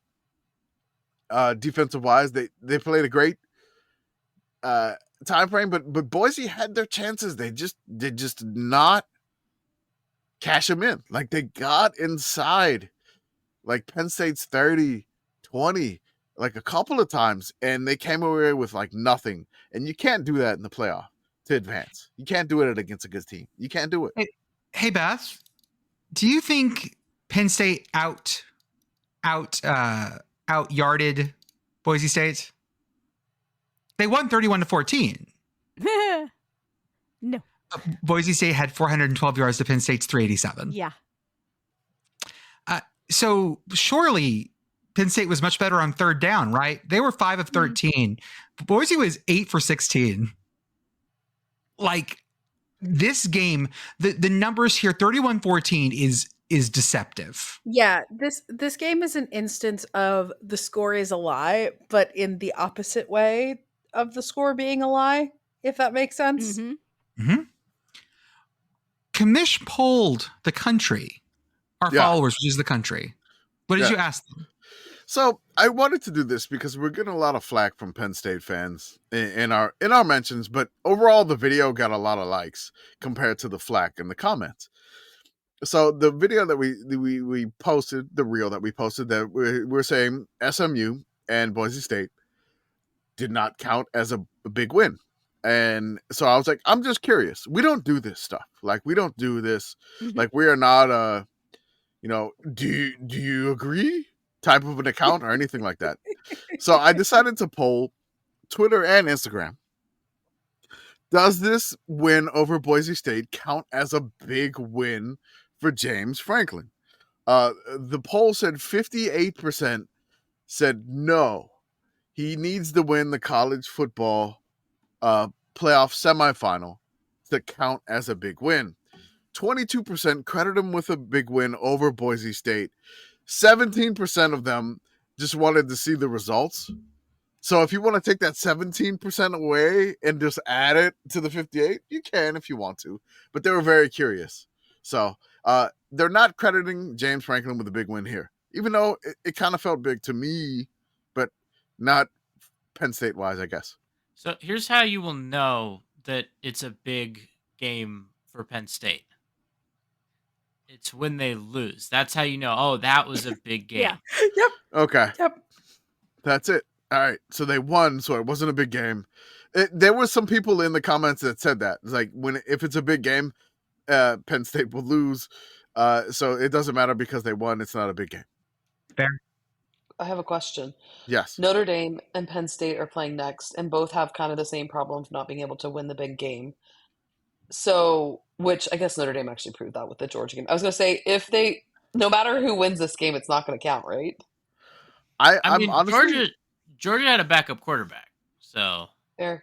We can discuss that a little bit later, but like the remaining coaches, they have a lot to get over the hump, which there's like somebody's gonna finally get over the hump. And who is it? You know who's going to go over the hump? Uh-oh. No. Oh, No, we don't I have can't. to do this. Whatever. I mean, we don't. Like, Wait, we could just Jordan- forecast this and Jordan, when I was you on know. the selfie cam, did I do the horns down at that? You did. Oh, yeah, you absolutely did. Okay, It was that's what I great. thought. Okay. Hold up. Is I stop? Oh, the moving still go. Okay, stop. No more mooing. Guys, there was a selfie cam at the Duke's Mayo Bowl before the game, and my sister and I were on it, and I was like, I remember doing horn sound, I just didn't know if it got caught on camera, but I think it did. It was great. Texas beats Arizona State in double overtime, 39-31. I will say this. My wife said, I can tell you're really into the sickos thing because in the past years, that kind of thing would have made you distraught as a Texas fan. And I was actually giddy as Cam, the man SKATTEBO, was trying to come back and will this thing. Yeah. He got sick, and he did the thing that many champion athletes like me really do. Like Jordan. And Just that's like me. booting. Well, I want to talk about the time that I boot and rallied, and that made my life better. You call it puke and rally. We used to call it vomiting booting. So, well, and we would call the big trash cans you have in fraternity houses booters. Oh, Jesus. So they were usually used for that purpose. I want to talk about the time that I boot and rallied, and it made a difference. It was homecoming 2004. I was in the rage cage in the basement playing beer pong, and I held table for 8 hours. Okay. I started at 8 p.m. I left that table at 4 a.m. to go to a marching band rehearsal for a game that day. Oh, God. Beautiful. And about game 10 in, I had to find a second gear, and I boot and rallied. And and it was glorious. It was an amazing thing. And I came back stronger, and I held table all night long. Pick Girl. I am once again asking why we have allowed the Ivy League to continue to exist. I remember singing to the song. Our basement mix was very eclectic. So I believe it was the song Brown Eyed Girl. Oh. And when we got to, she used to say, sha la la la la. I just remember screaming that with every fiber of my being in that basement. It was glorious. It was amazing. Again, much like Cam SKATTEBO, I found myself another gear. Yeah. I mean, Texas won the game, but all I want to talk about is Cam SKATTEBO. Shout out to Cam SKATTEBO. Same. Basically, kind of like willed Arizona State into this game, and he had more yards than Texas in its entirety. Yes, Yep. he did. And Cam really deserved that invite to New York. It does look like North Central. Sorry, it does look like North Central is going to win the Division III national title. I'll post it, Commish. You keep talking. I'll post. Go right ahead. Just make sure the clock has hit 0. There's like 2 something left, I think. No, it's over. It's over. It's over. You're Okay. behind. All right. So North Central has got it. So I'm gonna give a shout out to Cam SKATTEBO because Cam SKATTEBO again, puke and rally. Cam SKATTEBO after the game on the sideline during the game. I threw up. I drank too much water too fast. I was feeling kind of sloshy. Felt better after throwing up. And Coach Kenny Dillingham, who is only like 32 or 33, goes puke and rally. I mean, what else do you learn at Arizona State? I mean, like, can you not love Coach Kenny Dillingham more? Like, I look, man, he took over like Herm Edwards left him under sanctions. Left him under restrictions. Can you imagine more reductions. of a culture whiplash I than mean, Herm Edwards to Kenny Dillingham? like old ass Jesus Herm Edwards Christ. to Kenny Dillingham night and day. Like, you get an RA that's a stickler for the rules, and Kelly Dillingham is like, just don't fucking throw up on the stairwell. All right, do whatever you want. I don't want to clean your shit up off the stairwell. Just fucking like do whatever the hell you want in your room, but just don't throw up on the stairs. That's all I ask for you as an RA. That is Kenny Dillingham. And Cam SKATTEBO graciously, threw up in a garbage can. So Texas took a 28. He booted in a booter. Booted it in a so much Weller.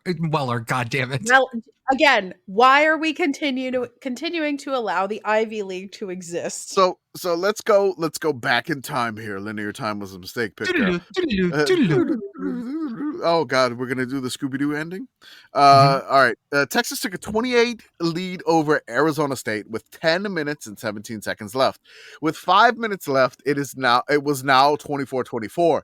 Here's what happened in between in this fucking nightmare. This fucking nightmare. This precious 5 minutes and 17 seconds of glorious sickos college football playoff Peach Bowl bullshit here. Cam SKATTEBO touchdown pass to Malik McLean, which he audibled to him damn self on a 4th and 2. He's like, no, I'm about to get this pass, and it's supposed to be back to the quarterback. And the quarterback's like, no, I can't do this. But then he hot routes to the wide receivers like, hey, I'm about to get this. I'm like, no, you do this. And then he threw it, and he was mad that he threw it kind of short, but he got a touchdown pass off of that on 4 and 2.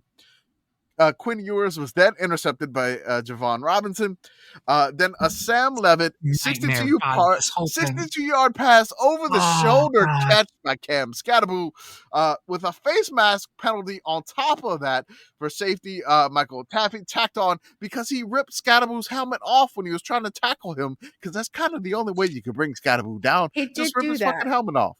And then we got the most amazing shot of Cam SKATTEBO with no helmet and his jersey like over his shoulder pad, just doing the like Spartacus, like, are you not entertained? Are you not entertained, gladiator ass shit in the Peach Bowl. Then a defensive pass interference in the end zone called on Texas, Jihad Barron. Then a Cam SKATTEBO touchdown run. An intercepted 2-point conversion tried negated by a defensive holding, and then a Cam SKATTEBO 2-point conversion run. With 5 minutes to go, it was 24-24, Arizona State, Texas. The amazing puke and rally Sun Devils comeback. Cam SKATTEBO had for the day 30 carries, 143 rushing yards, 2 rushing touchdowns, 8 receptions, 99 receiving yards, 101 passing, a 42-yard pass for a touchdown. He did everything he could to keep Arizona State in the game. I think this is his last game. So, I mean, yeah, like I don't want like certain NFL teams to get Cam SKATTEBO. Like, I was like, no. Do not allow these teams to draft Cam SKATTEBO. I don't want Andy Reid to get his hands on Cam SKATTEBO. I don't want the Chiefs to do that. Jesus Christ. You don't deserve that. Christ, you don't deserve that. Don't do that. No. I kind of want Harbaugh to get him in LA. I don't know. That's kind of just like this. I want him on the Bills. On the Bills would be amazing too. You are a New England Patriot. Oh God. Well, Belichick's not there anymore. So they just fired their coach. Mayo was dumped by Kraft. Some Cam SKATTEBO Cam SKATTEBO. Sounds like you're an angry Texas fan that can't say his name right. Do you guys remember when Alabama fans would call into Feinbaum and call Cam Newton Scam Newton? Grown men. Yes. And to this they day, had t-shirts at the 2010 Iron Bowl. Totally. They played "Take the Money and Run" before kick of the 2010 Iron Bowl. To this day, every time I hear Cam Newton's name, I think of Scam Newton, and I giggle just a little bit because grown men were doing this. It's so funny. So funny. As they all say, it's an ongoing investigation. Some Cam SKATTEBO facts: 30 carries, 143 rushing yards, 2 rushing TDs, 8 receptions, 99 receiving yards. Can I just do that? Commish just read this, Jordan. Oh, I'm sorry. I'm so sorry. I zoned. I was reading something else. My bad. I was posting the thing. Sorry. I also saw that like he got like the MVP He did. So He They did. had to bring him the MVP while he was doing the press conference after the game.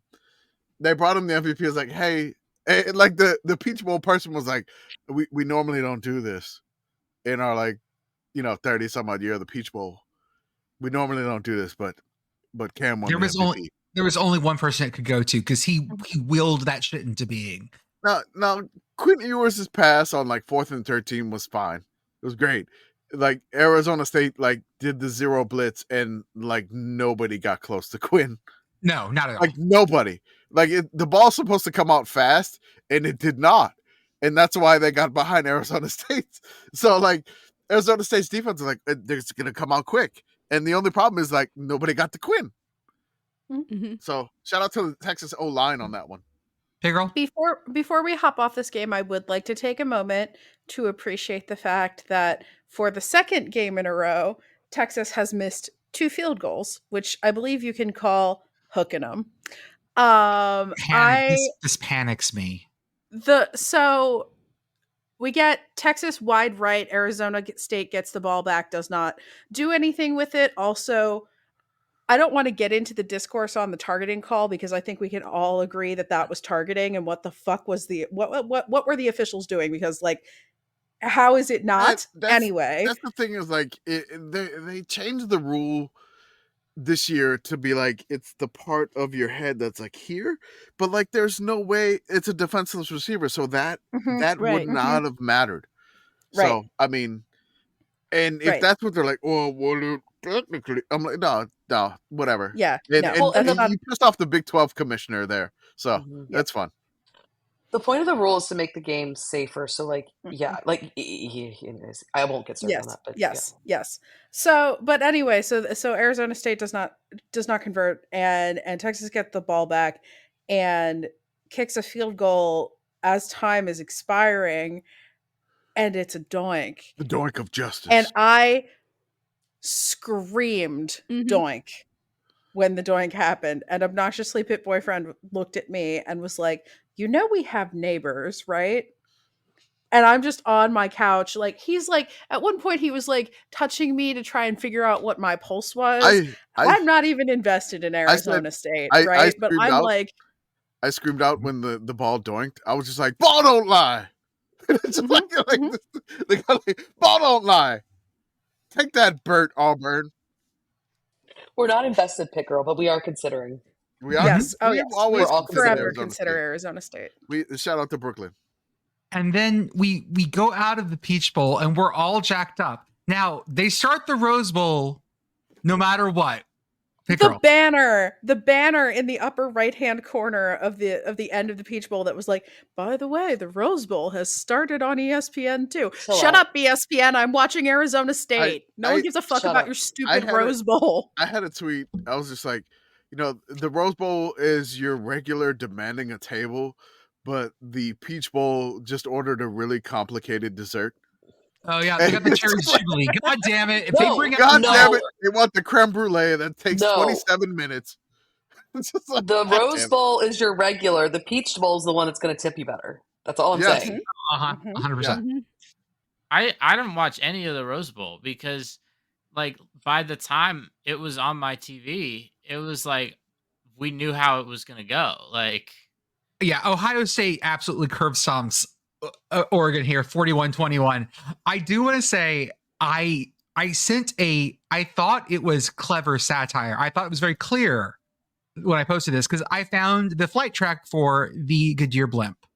And I posted the flight track being sources over the stadium have seen either a drone or a dirge or a Zeppelin or something. And people were explaining to me oh no, it's the Goodyear blimp. Yeah, I know, guys, it's fine. I then tweeted at the Goodyear blimp hey, you up or this you? Yeah, this you. They have done the best graphic ever. I don't know whoever did this, but they spent time on it. Yeah, they did. A little bit. It's the Sickos guy, no head, but the head is the Goodyear blimp, and it says BLIMPOS, which is the best. I really good. Man, BLIMPOS it's legendary. BLIMPOS is going to live rent free in my brain forever. It will be. I might print this and post it on my cubicle wall at work. No, it is that good. It is that amazing. It's wonderful. And the Fine game art that was from more our amazing friends than the at the game. Goodyear Blimp. In the year 2025, someone who is currently on this podcast, I'm going to get one of us in the Goodyear Blimp. I'm willing to go. I am not willing to go. I am not. I am also willing to go. Okay, so I'll get one of you I three. shall go to the sky. Because We all go to Sky. Let's I go. refuse. I will do this, but I will not have fun. When we go to the Wagon Wheel game, the Goodyear Blimp will be there, and all three of us were going up in the blimp. Perfect. Beth, We can wave at Jordan from very high in the That's sky. right. The only thing is like the height thing. The only thing that kind of like bugs me about the height is probably like a hot air balloon. I'm kind of like on the hot air balloon thing. That's kind of the basket is kind of tricky But on this me. this is internal, so you're fine. It's like Yeah. If I'm like hanging outside in I the hot air balloon basket thingy, that's kind of like I don't like that. But inside in the blimp, I think I'm okay. I feel like people jump out of planes all the time, so you're probably good. Yeah, you're probably good. I mean, Yeah, you know. Commish, I mean, the best thing about this was you tweeting about Stardew Valley. That was the most interesting part of this game. I mean, I had people like That was fantastic. that was just like looks up Post from your farm. Post your farm. Hey, who you trying to hook up with in Stardew Valley? I was like, Who you throwing gifts at? Like, who you throwing How gifts many at? fish you got, baby? How many fish you got? Just like, what's going on? Like, you trying to give aquamarine to Emily or something? I'm like, what's going on? Like it's crazy, but because there was nothing to say. It was just like Ohio State just complete obliteration of Oregon in the first half. It's 34-0, and I'm just like, you got to be kidding me. This is happening. And then it's like 34-8 at halftime. And, I tweeted about 34, and then it was 34-15. I'm like, oh, could Stardew Valley allow them to the Ducks to come back? But unfortunately, Clint had my pickaxe in there to upgrade it to gold in year one of my farm. So, it took a little time. I feel horrible for Oregon here. I feel like Oregon. I really feel bad for them. I feel awful for the Ducks. Like the Ducks got like the worst draw. Like the only team in FBS to go undefeated, perfect regular season, and guess what? They get a team who they beat earlier in the year by 1 on an amazing game, but like basically a last second win because Will Howard like slid down and they couldn't get a timeout in time. And then Ohio State was incredibly angry because they had just lost to Michigan and they took that shit out on Tennessee in the cold, and they had that anger still going to the Rose Bowl. And then in the Oregon, you're going to have to be amped up after like essentially a month off. A month off to come after this angry, cold, upset Buckeyes team. I just feel like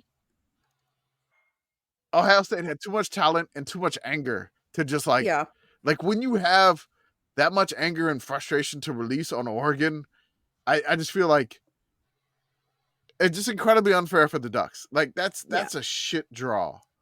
So I have a little bit of a theory here, and part A is definitely Ohio State spent most of this season fucking around, and then they lost to Michigan, and now they're awake and they're angry. That's part one. It's kind of like, that's one there. It's not a bad theory. It's a good theory. No, that's a really good theory. They are fucking furious. Yeah. Part 2, though, is that I don't know that you actually want to have the bye in this playoff format. Rust versus rest. Yeah, and then runs away from the discourse. Because especially like a lot of fun. Boise State kept it pretty close with Penn State, but they looked like shit in the first quarter. I think it's not even like it goes further than rust versus rest, because you're also going from a team that played in like those teams played in some of the most electric atmospheres I've seen in the sport. Fucking and then all of a sudden it's like, welcome to corporate bowl game land. They're coming off of like that a week and a half ago, and it's just like they're ready to just pound your face in, and that's precisely what happened. Yeah, like every single team that advanced in the first round was the home team, and then they have that atmosphere like amping them that entire week, and you're just sitting at home And then you come to, hey, it's the Rose Bowl. Look at this sunset, dude. This sunset is great. And I'm like, I don't want to get Rose Bowl people upset. No, Like, it's a little more subdued. You're right. It's a little more subdued. It's subdued. It's not the same. It's not the same. It's a bowl game. Former bowl games in the playoffs is like, okay, you got a bowl game and another bowl game. There was no home aspect to this. So this playoff is different. And every time I say playoff, I hear Jim Mora in my head, playoffs. But still, it's different. It's different this year. It's a different animal. And that's kind of why you have 5, 6, and 7, 5, 6, 7, and 8 advancing instead of 1, 2, 3, and 4. No matter who they were. We go to the Sugar Bowl. Notre Dame wins this one, 23-10. Notre Dame really just lays into Georgia. Commish, you want to talk about what happened in New Orleans a little bit? Yeah, man. I'm from New Orleans. I grew up in New Orleans, and the city is one of the most resilient cities in the world. Like, I mean, seriously, it's built on the Mississippi River. It flooded consistently. It's just something that it's kind of a city that just shouldn't be there. And where the French Quarter exists and where all the stuff exists, like downtown, is basically where you should build. Where everybody else lives, it's not, you shouldn't live there. Like, there was like a survey in like 18 something. It was like, you shouldn't live in these areas. And that's where everybody lives in New Orleans. Like, we shouldn't be there. And then the tragedy happens, New Year's Day at like 3 a.m. There was some folks that were like affected. Rest in peace to like some Princeton wide receiver, Tiger Besh. There's so many like Superdome technicians that were affected in the tragedy, and it's just something that, waking up on New Year's Day and this happening, and I'm texting, my father, my in-laws and my friends, my family. I'm like, is everybody okay? I know what happened at 3 a.m., but like, I know, like, I'm old or whatever, but it doesn't matter, because sometimes the French Quarter like calls and you find yourself down there. Like, no matter what, when you're like, I wasn't planning to go down there, like, you're just down there. And so like having that feeling, it sucks. And everybody that was involved in it, it was just horrible. It was just something that I don't want anybody to wake up to ever. And I know I don't live there, and I haven't lived there for a while, but it's just something that your heart hurts when it's like your hometown, where you grew up, where you lived for the majority of your life, and to see something like that happen to start the new year, it doesn't matter really when it happens, but just to see something like that happen, it's awful. It's a tragedy. It's an American catastrophe. It's just something that's just like incredibly depressing, devastating, and I was heartbroken, and I could never find the words to what I wanted to say. I really can't find the words now. I'm kind of glad they postponed it. Shout out to Blue Sky for like, when we mentioned like, hey, the local news, I'm like, this is a local reporter. I trust this local reporter that they're going to postpone this. I trust this is going to happen. They are going to back off of this. And then we went with the local report on Blue Sky, and then like people were like, this is bullshit. And I'm like, hey man, like, fuck you. It's just like, I was like, fuck you. No, I know. And it happened. And it postponed. Apologize, bitches. I am 100% serious here.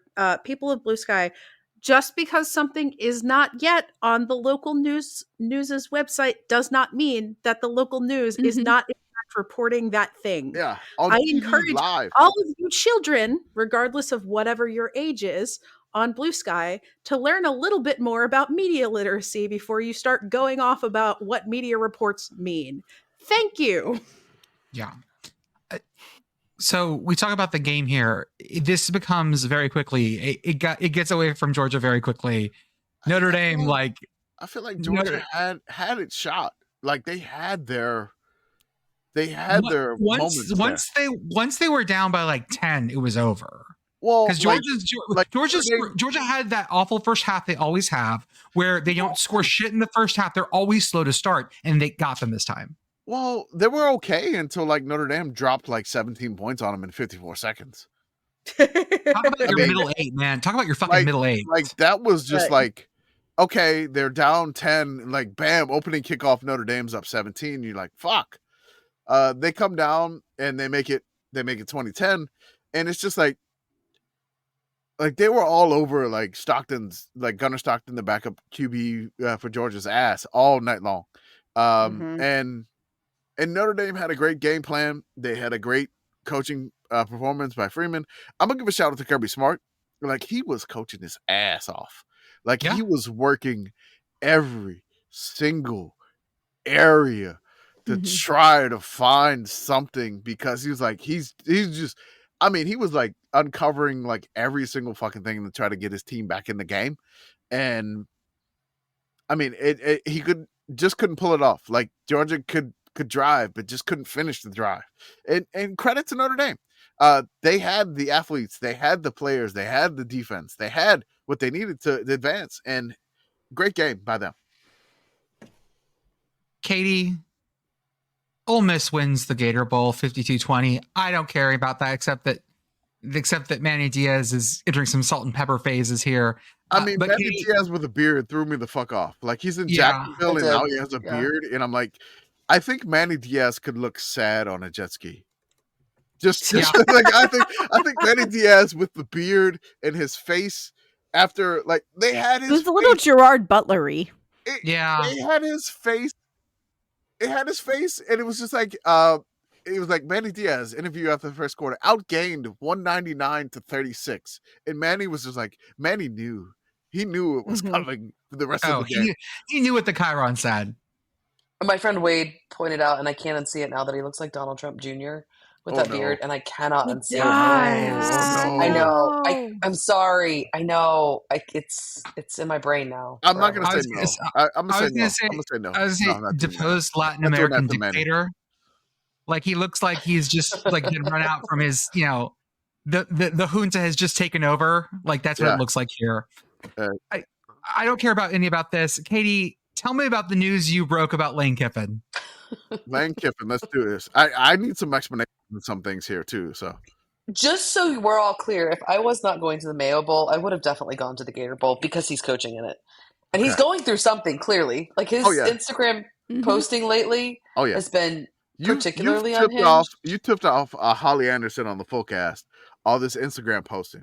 Like you've like basically done this on Blue Sky and on Twitter. Like you've become like the Lane Kiffin lightning rod here on like Lane Kiffin's going through some shit, and I'm gonna let you know about it. Like you started posting and you only getting like 2 likes. You only get like 2 likes about this.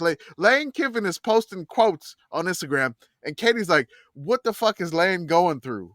Katie is trying to figure this shit out, and I've been Katie got to the bottom a little while. Yes, the official Lane Kiffin correspondent of the Sickos Committee. I have so many important jobs. Pop Tarts, Lane Kiffin. He fascinates me. There are 2 men who fascinate me like he does: Garth Brooks and Lane Kiffin. And like, I feel like I could teach. Like I could teach a PhD. Do you think Lane has a breakfast bowl? Lane's breakfast bowl. I'm trying to figure out if I've ever seen them in the same place at the same time. He's too. Oh no, Lane Kiffin has gone to a Garth Brooks concert for sure. Lane Kiffin is much too young to feel this damn old. That's why he's also true. Yes. Okay. Yeah. That's going to show up on his Instagram at some point. That is. They both fascinate me for very different reasons. Okay. Anyways, I'm obsessed because he's fascinating to me.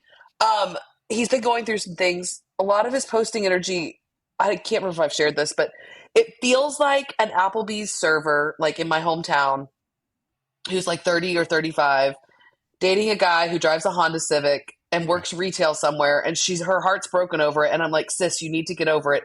This is the energy he has when he's posting. Like, his eyes are you cold need to get over it. Yes, but his wounds have almost healed. That's right. Yes. She'd give half of Texas just to change the way you feel. I won't quote this all night. Anyways. He's 2 of a kind working on a full house. So many songs we could sing. There is. He's standing outside the fire. He's shameless. Actually, He is shameless. shameless. He is. Yeah. He's The fucking Billy Joel shameless. cover. There it is. There it is. There it is. Lane Anyways. Kiffin. Shameless. I'm sitting in the Mayo Bowl. I'm sitting in the suite, and I'm on on social media entirely too much. And the as thunder usual. rolls. And the thunder rolls. And the lightning strikes. And the lightning strikes. That's right. Another love grows cold That's right. on a sleepless night. That's Okay, I've got to stop. I will quote his songs all night. Anyways, I text Jordan and say I have breaking news, and I'm sure Jordan's like, "Oh, she's got some intel on Tubby or something important." This is much more important in the moment. This is way more We're important. going long. I don't give a shit on this podcast. We're going And long. I We was haven't like, recorded in a Lane long time. Kiffin. Fuck it. I know we are, sorry. Lane Kiffin has hard launched with his ex-wife on Instagram. Okay. And I sent him Commish- screenshots. I need Commish, to do you know what hard launch fucking means? know what a hard launch is. I don't know. Like, I've been off the game for so long. A hard launch, and like the only thing that I can remember launching is like Matthew McConaughey's movie Failure to Launch, and like that's all I know. Different, very different here. It's very different, Well, right? You know, kind Early of on in Lane's career, we could call that a failure to launch at certain points too. Okay. You know, Anyways, Tennessee I did have to failure to explain to a few people yes. on. So I tweet this out on Blue Sky, on Twitter. I didn't put it on Instagram because, like, that is a very different crowd in my world. it is. It is. It is a very different crowd. Yes, it's a very different crowd. I tweeted out. I did have to explain to a few people on Twitter the same thing, what a hard launch means, which most of them were like, "Thank you so much. This makes sense now." It means they're Facebook official. And I was like, yes. Yes. But it was a little bit cryptic. Anyways, I am losing my mind a little bit because I'm like, oh my gosh, like Lane Kiffin, he's giving us little, tidbits here and there. Anyways, the next day, some account, there's lots of people who quote tweeted it. It kind of took off. And Lane Kiffin quote tweets another account that had quote tweeted my tweet. And I was like, oh my gosh, great. This is so fun. Then like an hour later, he quote tweets my tweet. And I'm like, Whoa. With my sister at the mall, we were at the mall shopping, like hanging out or whatever. And I'm like standing in line, I think at Anthropology, and I have this shit-eating grin on my face. And my sister's like, what has happened to you? Like, what is going on? And I was like, Lane Kiffin has tweeted she's like, I know who that is. And I know that this is really important to you. And this is insane that I know who that is. Anyways. Senpai Lane Kiffin has noticed us. Mm-hmm. It is like, this has been the greatest week of my life. The Pop Tarts Bowl was every bit as incredible as it should be, like year 2. The Citrus Bowl, Shane Beamer, Bert, that whole thing, incredible. The Mayo Bowl, obviously amazing. And then this, guys, I have nowhere to go. I need to retire. Bowl season I'm gonna have is to maybe just get Katie offline. season. Yeah, It is. Truly. Yeah, it's Katie season. Just Both- like it's my Katie greatest life. Like, I don't know. I'm just elated. Lane Kiffin at least knows I exist now, You're One built of my greatest different. projects. You are built am. different for this. Very. I mean, so the hard launch thing is just like basically the Facebook official where I mean, so like It's the hard launch. It's Okay. that, but also it's sort of, it has the element of surprise. Like a hard Okay. launch is like, Yes. this is a thing now, as opposed to this is in opposition to the soft launch where you have pictures on Instagram, but it's Okay. sort of like, here I am hanging out with like, oh, this is a disembodied like male arm around Okay. me. Yes. Okay. Or it's There's like an air in of a mystery. story. Like in a And then, story like- that only stays up for 24 hours. This is on the grid. This is permanent. Okay. But he So did delete it like 2 hours his later. daughter is on this Instagram saying hard Yes. launch also, right? Yes. Okay. So like I didn't understand any of this. But I was just like, okay, like did he well, I didn't understand hard launch, but I was like, did he just like Yeah. and then like he didn't even tag his ex-wife in it? It's No. yeah, you don't do that. Hard launch. Okay. I got it. So supposedly, and this is where I like fall off a little bit. Supposedly his ex-wife has bought a house in Oxford. Okay. So it does sound like they actually might be getting back together. I don't Okay. know. Okay. He did delete it later on. And people No. pointed this out to me, and I responded to them and said, "The internet is forever." I have the screen caps. I mean, you know, Mhm. I mean, Forever. who knows? Papa love mama, so you know. Yeah. Don't read the rest of that I song. prefer, Don't read the rest of Mayo that song. Bowl. No. Don't do Oh that. God, no! Don't do please. that. I know. I pull for love being rekindled, especially during the Mayo Bowl. What was funny to me, and this is not like people didn't get this part because most people just quote tweeted it because they saw it, and didn't know that I was at the Mayo Bowl. What was funny to me was that he did it during the Mayo Bowl. That's why I was laughing so hard. I was like, oh my gosh, you have no respect for the Mayo Bowl, like as a bit. And then it took off as me No respect reporting for the this Mayo. as news. No respect for the Mayo Bowl. I mean, who knows what happens He wouldn't do over it during the pina Rose Bowl. coladas. He wouldn't. No, he wouldn't do that. They like Lane pours on in this Gator Bowl. He's basically calling everyone out. This is absolute. This also feels like new relationship energy, Lane. Like this feels he's got that new relationship energy, which makes me feel like this all makes sense. You know, isn't Jacksonville with 2 pina coladas? He's sober. Like 2 or 3 years sober. Yeah. Okay. He's definitely not calling the American Honky Tonk Bar Association. He is no longer calling the American Honky Tonk Bar Association. No. I know. I really don't know enough Garth Brooks. Apparently, My dad loved fucking Garth in like the 90s, along with George Strait. Okay. So there was a lot of Garth, George Strait, like Alan Jackson before, like all in the 90s. Just like if you name like any of those artists in a song, I could probably start. Yeah, anything before like 2000, like 90s country. Like my dad listened to that shit while driving his Chevy S10. So manual transmission. Okay. So yeah, that was it. And we saw Garth Brooks play in the Pete Maravich Center and sing "Callin' Baton Rouge," where he swung out onto a rope and like fell into the crowd because the rope broke. But it was great. Jesus. Love that song. We only have 2 more bowl games to talk about. Of course, we have the First Responders Bowl. Texas State wins this one 30-28. This one got really spicy. It did. I was sitting in the press box when this game was ending. Mm-hmm. I thought Texas State had this one in the bag, and then all of a sudden, listeners, they did not. North Texas comes back. North Texas came back big time, and they fought back. You kind of think Texas State had the win. And then here comes North Texas making it a game. It's 23-21. All of a sudden, North Texas scores. And then like Texas State's like, fine, we'll run for like a 70-some-odd yard touchdown and make it 30-21. You're not going to catch us. But then North Texas quarterback goes on like a quarterback run for like 70-some-odd yards. Not Chandler Morris. Chandler Morris was not playing this game. He was not playing because he's in the portal. He Drew Mestermaker runs for like 70 yards, and then he goes over to the sidelines and he has another puking rally. That's 3. Get out of your system. It feels better out than in. But Texas State is like a minute 49 remaining. I think they didn't kick the onside kick there because their quarterback was puking. And they had 3 timeouts left, but they never got the ball back. So they kicked. What a reason to not onside. I mean, if you're the coach, you're like, damn it, my quarterback is throwing up in the garbage can in SMU Stadium, and I kind of need to get the ball back. Let he who is not thrown up in a trash can at SMU Stadium cast the first stone here. That's right. I mean, definitely. Maybe the quarterback ain't going down until the sun comes up. Then, of course, this better be called the Garth episode. God, I'm going to driving to the city into this.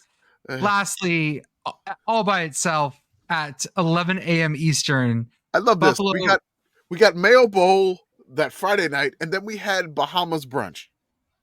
Hell yeah. There we did. Buffalo beats Liberty 26-7 in the Bahamas Bowl.